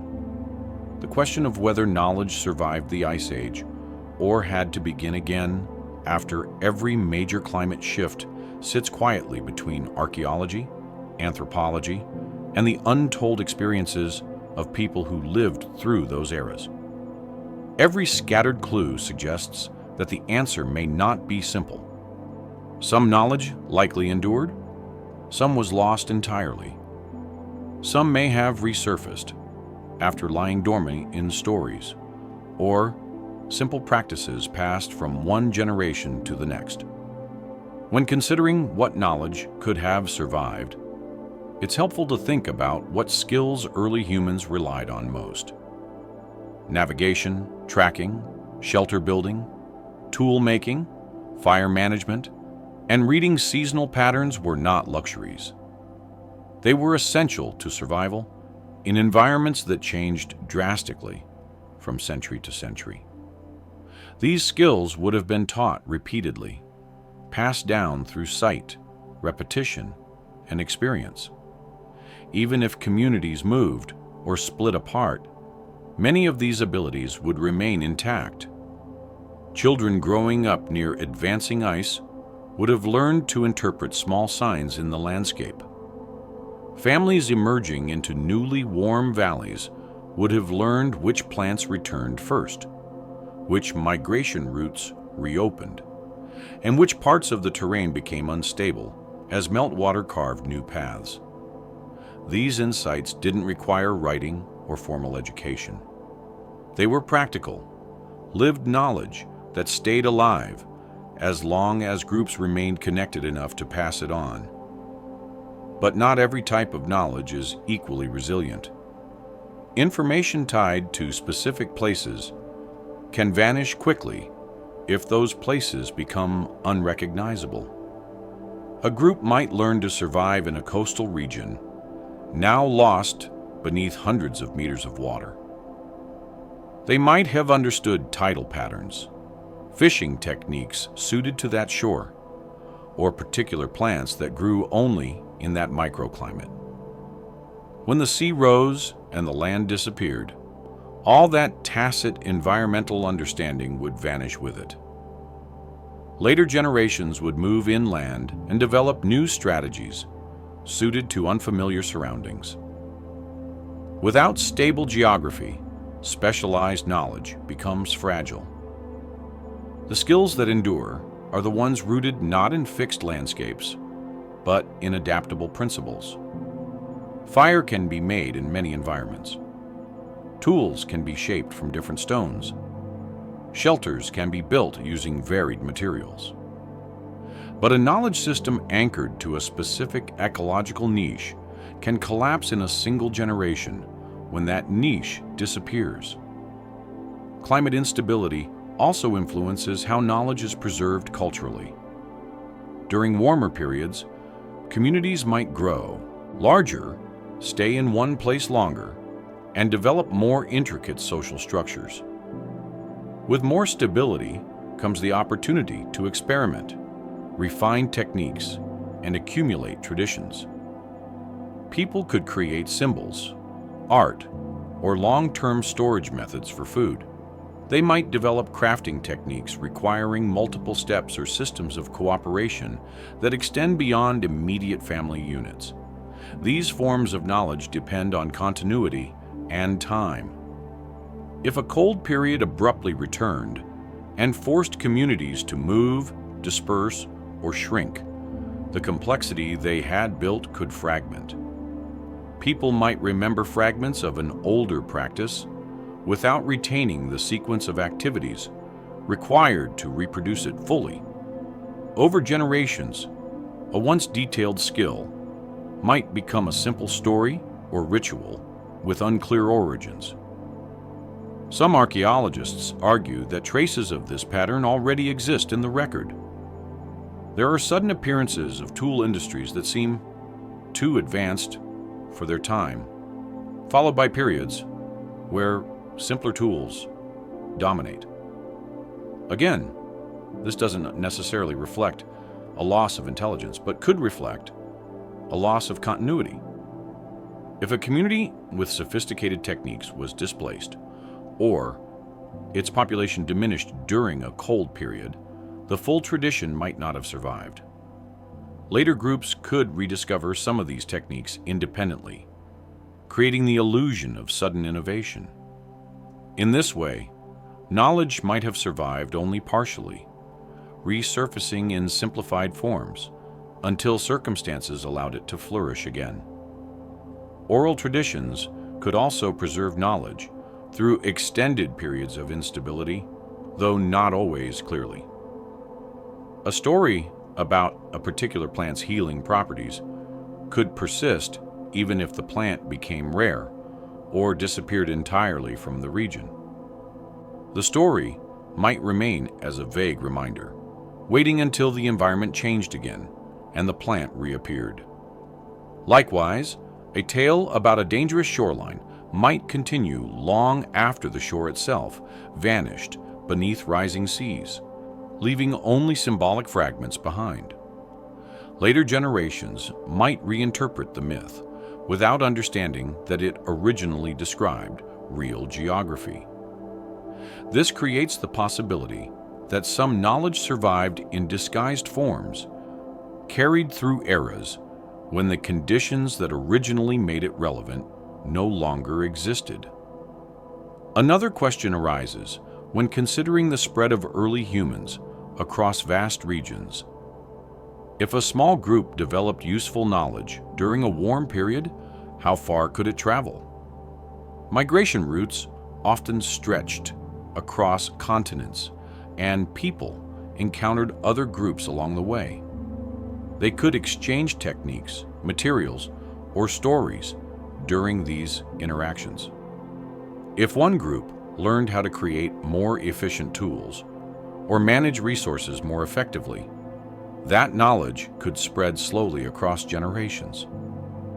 But if the group vanished due to environmental collapse or resource scarcity, the knowledge might have halted abruptly, traveling only partway along the migration path before disappearing. This would leave scattered pockets of innovation, some preserved, some lost, with no clear line connecting them. Even simple practices show how complicated this transmission can be. Fire making, for example, appears to have been known widely among early humans, but the specific methods varied significantly. Some groups struck stones together, others used friction techniques, and still others relied on naturally occurring fire. If a group dependent on a rare type of stone moved into a new environment where that stone wasn't available, they might lose their preferred method and revert to less effective techniques. Over time, they might redevelop different methods or borrow knowledge from neighboring groups. The result is a pattern where knowledge doesn't rise or fall uniformly.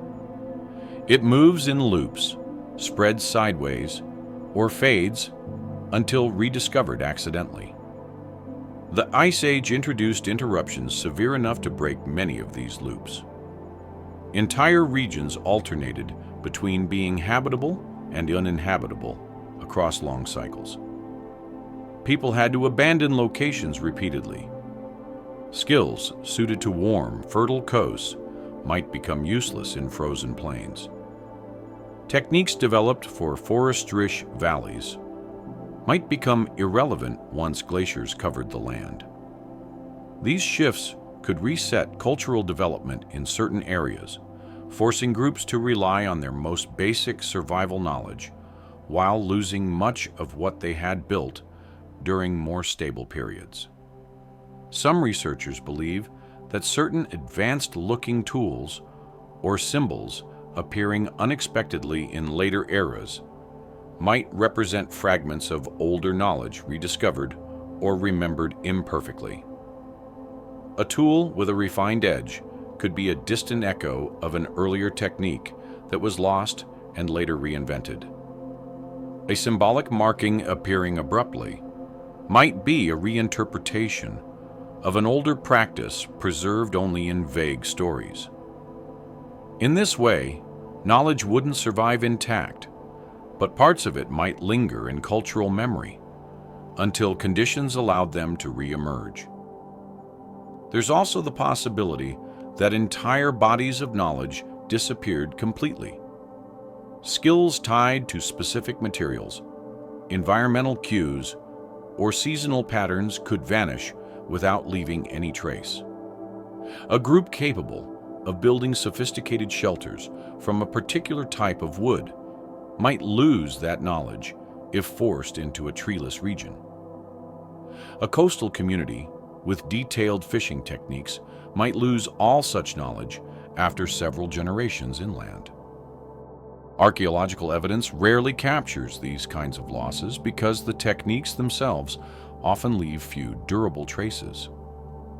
What we see instead is the absence of certain behaviors, a gap that could represent lost knowledge rather than a lack of capacity. On the other hand, some types of knowledge are remarkably resistant to disappearance. Tool-using stone persists across vast spans of time because stone is always available. Navigation based on stars or landscape features remains useful across different environments. Social structures rooted in cooperation, shared responsibilities, and storytelling don't depend on climate. These forms of knowledge endure because they are adaptive. They change shape according to need. Even if specific details are lost, the underlying principles remain intact. Language itself also preserves knowledge indirectly. Certain words, metaphors, or grammatical structures might reflect landscapes that no longer exist. A word for a type of land formation now underwater could survive as a linguistic fossil. A term describing a seasonal pattern might refer to a climate cycle that ended thousands of years ago. Linguistic traces like these hint at continuity that outlasts physical evidence. They suggest that people carried fragments of earlier worlds with them, even as the land changed beneath their feet. Whether knowledge survived intact or was repeatedly reborn also depends on how we define survival. If survival means full preservation, then much was lost. If survival means that certain principles, habits, or conceptual frameworks persisted even as the details faded, then knowledge endured more than we assume. A group that lost its ability to build a particular structure might still retain the basic idea of shelter design. A group that forgot the specific steps of an old ritual might still carry the underlying intention. In this sense, knowledge doesn't vanish entirely. It contracts and expands with the context of each new era. There's also a possibility that early groups achieved brief periods of cultural flourishing during warm ages only for those developments to collapse under harsher climates. These cycles could have repeated multiple times, leaving behind almost no physical evidence. The people who survived each collapse would have transmitted what they could, but much of their accumulated understanding might have faded. When stability returned, later groups might have redeveloped similar skills independently, creating a pattern where knowledge seems to appear suddenly without clear origins. This would give the impression of innovation beginning anew, even when earlier versions existed long before.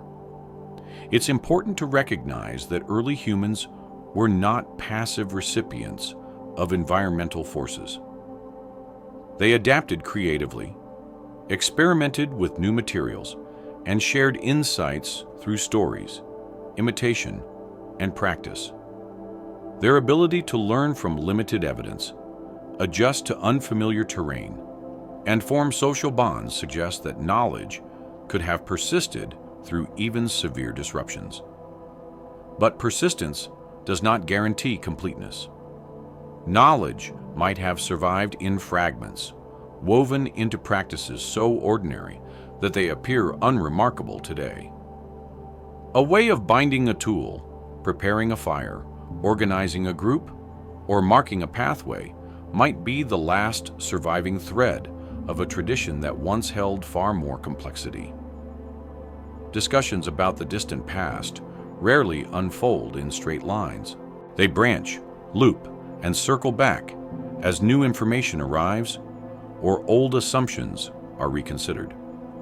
Whenever unusual evidence emerges from beneath layers of ice, sediment, or submerged coastlines, the responses often sort themselves into three threads. The careful skepticism of researchers who want to avoid unsupported conclusions. The open curiosity of those who see patterns worth exploring, and the persistent presence of the physical clues themselves. Silent, but stubborn in their refusal to fit neatly into the frameworks we've built. These three forces, caution, curiosity, and evidence, don't oppose each other outright. Instead, they pull at the same questions from different directions, shaping how we interpret the fragments of human activity that survived the Ice Age. Much of the caution comes from the nature of archaeological work. Every discovery must be scrutinized, every layer dated carefully, every tool examined for signs of natural breakage. Researchers have seen too many examples where soil movement, erosion, or animal activity caused objects to shift, creating misleading impressions of age or context. It's sensible to question anything that appears out of place, especially when the claim it suggests could rewrite major sections of human history. Caution, in this sense, isn't resistance to new ideas. It's a method of protecting the integrity of the work. Without careful evaluation, early interpretations can spiral into assumptions that later require years to correct. When someone encounters a stone flake deep in a layer, older than the accepted timeline, the responsible approach is to investigate all other possibilities before considering a revision to our understanding of human presence. At the same time, curiosity fuels the search for deeper truths. Many researchers enter the field precisely because they feel compelled to understand how people lived in environments radically different from the ones we occupy now. They know that the record is incomplete, shaped as much by the accidents of preservation as by the actual events.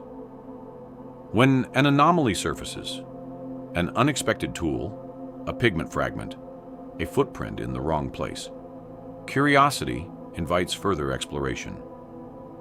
It asks whether the accepted timeline is too narrow, or whether the scope of early human behavior has been underestimated. It reminds researchers that science isn't a fixed set of answers, but an ongoing effort to refine our understanding of the world. Between these two approaches lies the evidence itself, which doesn't offer explanations. It simply exists, waiting to be interpreted. A stone with deliberate flake scars can't tell us who made it. A bone with cut marks can't describe the methods used.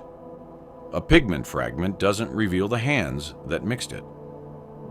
These clues don't carry agendas or narratives, but they quietly challenge assumptions when they appear in layers older than expected.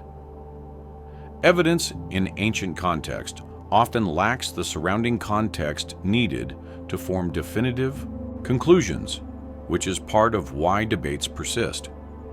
When the ice has moved, melted, or crushed the landscape, what remains may be only a fraction of the original story. The tension between caution and curiosity becomes clear when discussing regions now underwater. Many of the world's earliest coastlines lie beneath the sea, submerged after glacial retreats raised global water levels. Underwater archaeology is slow and difficult, and even advanced surveying tools reveal only small sections of the submerged terrain. When a tool or structure appears in these environments, it opens possibilities that challenge the standard timeline. Coastal regions during warm periods were ideal habitats, offering stable conditions that could support growing communities. But caution insists that without clear stratigraphy or preserved context, such finds cannot be placed confidently within a specific era. Curiosity, on the other hand, notes how these submerged landscapes align with gaps in known evidence, suggesting that early activity might be missing from the records simply because the locations where it occurred are now inaccessible. Another area where the debate intensifies involves early climate transitions. Ice cores, sediment layers, and pollen records show abrupt shifts that changed ecosystems dramatically within short spans of time. People living through those shifts would have responded in ways that don't always leave durable traces. They may have moved quickly, reorganized their communities, or abandoned certain areas. These rapid changes could erase long-standing traditions or spread groups thin enough that cultural continuity fractured. When researchers see abrupt cultural changes in the archaeological record, caution advises them to attribute these shifts to migration or population replacement. Curiosity suggests that climate disruptions may have played a more complex role, perhaps wiping out early advancements or scattering communities whose innovations never became widespread. The debate grows more intricate when considering symbolic behavior. Archaeological sites from well-dated periods show clear evidence of symbolic expression: carving, painting, body decoration, and rituals that reflect abstract thought. But sometimes similar pigments or symbolic markings appear in older layers, albeit in fragmentary or ambiguous forms. A cautious interpretation suggests they might be natural pigments displaced by soil movement. A more curious perspective wonders whether they hint at an earlier wave of symbolic behavior now lost to time. The evidence itself doesn't resolve the debate. It only shows that something unusual is present, something requiring interpretation within the scientific community. These debates often hinge on definitions. What counts as evidence of human presence? What degree of modification qualifies a stone as a tool? How much weight should be given to indirect signals such as soot concentrations or unusual mineral patterns? Definitions shape interpretations, and interpretations shape conclusions. Caution strives to maintain clear standards that prevent overreach. Curiosity pushes those standards gently when multiple anomalies accumulate. The evidence lies between them, silent but persistent, encouraging refinement of the questions asked rather than delivering straightforward answers. In some cases, caution leads researchers to re-examine long-held assumptions about human migration. For many years, the timing of early migrations into certain continents was limited by the oldest confirmed tools and settlements. When earlier footprints or tools began appearing in deeper layers, Caution dictated verifying the context, checking for soil disturbance, and testing dating methods repeatedly. Even after such steps, debates persisted because the implications were significant. If people arrived earlier than once believed, it would reshape models of human dispersal.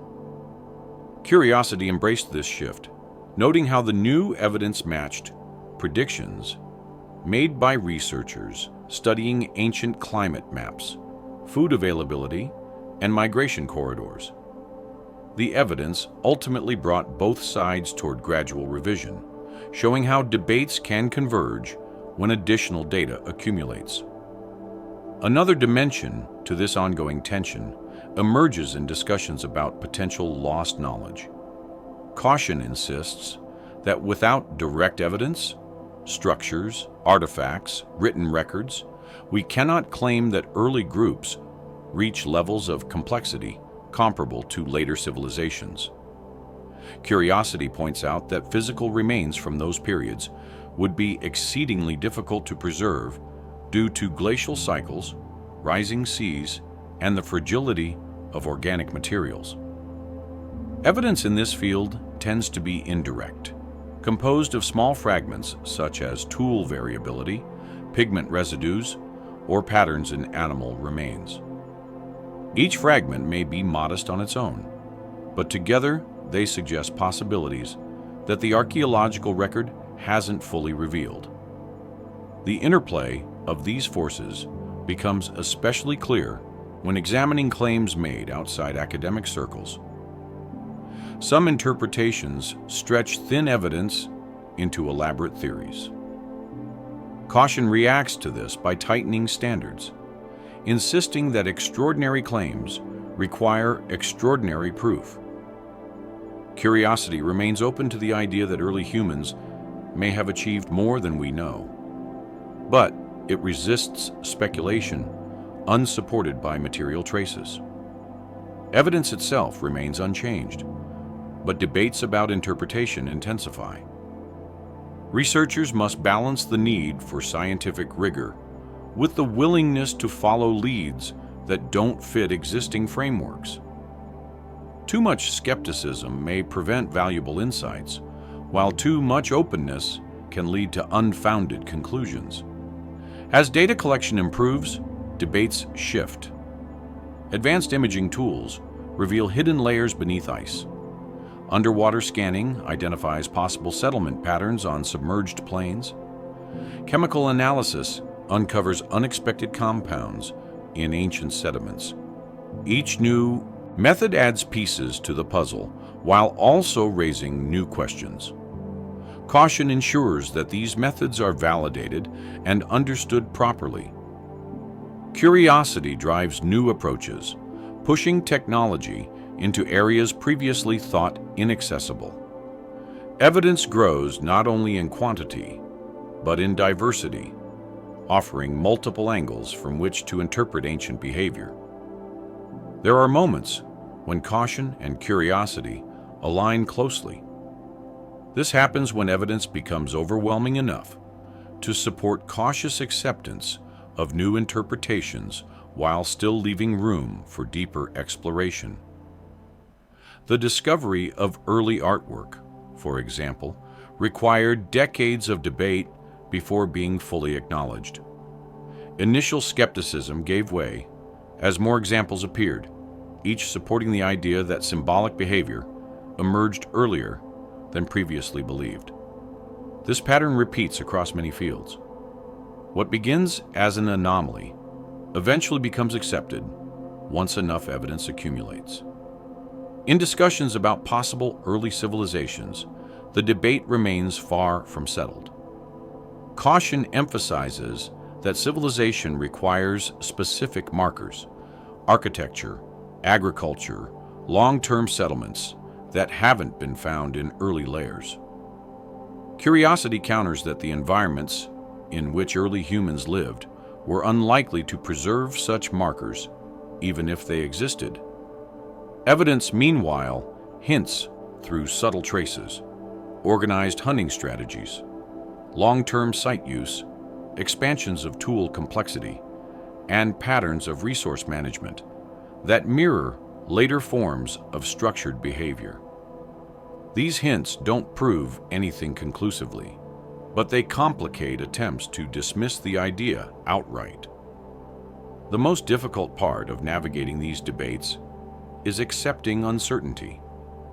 The Ice Age reshaped landscapes so drastically that vast stretches of human activity may have been erased completely. With so much missing, interpretations must lean heavily on what little does remain. Caution urges restraint. Curiosity invites thoughtful hypothesis. Evidence lies between them as both anchor and catalyst. When researchers strike the right balance, debates become productive rather than polarizing. They encourage new investigations, refine dating methods, and broaden our understanding of what early humans were capable of. Similarly, the debate extends into how we understand memory, both cultural and geological. Ice cores, fossil pollen, and sediment layers record environmental changes, but interpreting those records requires both skepticism and imagination. Myths and oral traditions preserve echoes of experiences that may bridge deep time, but interpreting them requires care. Evidence suggests connections. Caution demands verification. Curiosity explores the potential meaning of those connections. The landscape between these viewpoints is where insights begin to form. If the history of our species is not the first long narrative that Earth has carried through changing climates, shifting coastlines, and the advance and retreat of ice, then the way we think about the past, and even the way we think about ourselves, changes in subtle but meaningful ways.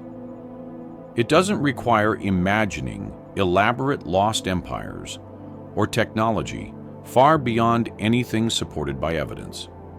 It simply means accepting that human experience may not follow a single rising curve from simple beginnings to complex societies. Instead, it may have unfolded in cycles shaped by climate, geography, and the fragile continuity of memory. If other groups at other times reached moments of organization, cooperation, or cultural depth before those traces were erased, the story we tell about the human journey becomes both wider and more layered. Rather than one long upward path, it becomes a series of attempts, adaptations, and rediscoveries carried across ages separated by ice and silence. Contemplating this possibility doesn't diminish what later civilizations achieved. It instead adds weight to the resilience shown by early communities, navigating landscapes more volatile than anything familiar today. If people organize themselves socially or technologically during warm intervals, long before the stability of the Holocene, it means the roots of cooperation and ingenuity reach deeper into time than archaeology can easily document. When we picture these early groups, it's easy to imagine them as scattered, isolated, and focused solely on survival. Yet, the clues found in stone flakes, pigments, bone markings, and footprints suggest something more dynamic. People were not only surviving but observing, experimenting, and sharing what they learned.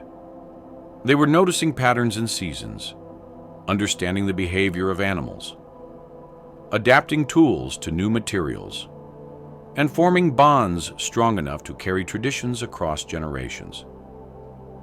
If this happened in more than one era, during multiple warm periods separated by long stretches of cold, then human complexity might have risen and fallen many times before stabilizing into what we now recognize as civilization. These earlier attempts would leave only faint traces because the environments in which they occurred were later reshaped so thoroughly that nearly all physical evidence vanished. Coastlines disappeared, valleys flooded, plains rose and fell with glacial pressure. Forests that might once have held long-term settlements were buried or scraped clean. If people lived and flourished in those places, their worlds would be nearly invisible to us now, leaving behind only scattered hints that something once transpired where the landscape no longer reflects their presence. The possibility that Earth holds earlier stories transforms the way we view absence in the archaeological record. Instead of assuming that no evidence means no activity, we begin to recognize how incomplete the surviving record truly is. What remains preserved today is shaped more by chance than by the scope of past human experience. A community that built structures from wood or earth might leave nothing behind after thousands of years of climate shifts. A tool tradition practiced for generations could vanish if the material used was fragile, or if its traces lay in a region later submerged. A symbolic practice could be entirely lost if expressed through pigments or textiles that decayed quickly. When we realize how much depends on luck and circumstance, it becomes easier to imagine that many human stories unfolded in the spaces erased by ice and time. This perspective also reframes how we understand innovation. Rather than imagining that complexity emerged suddenly in a few key regions, we can see innovation as a natural human impulse, arising wherever conditions allow. If early groups experimented with new tools, cooperative strategies, or symbolic expression during past warm periods, then innovation might have been cyclical rather than linear. Each cycle could begin with small communities adapting effectively to stable environments. Over time, these adaptations could accumulate into more organized behaviors. But when the climate shifted again and stability vanished, much of that accumulated understanding could fade. Later groups might reinvent similar practices when conditions once again favored growth, giving the impression of sudden leaps rather than long-hidden patterns of development.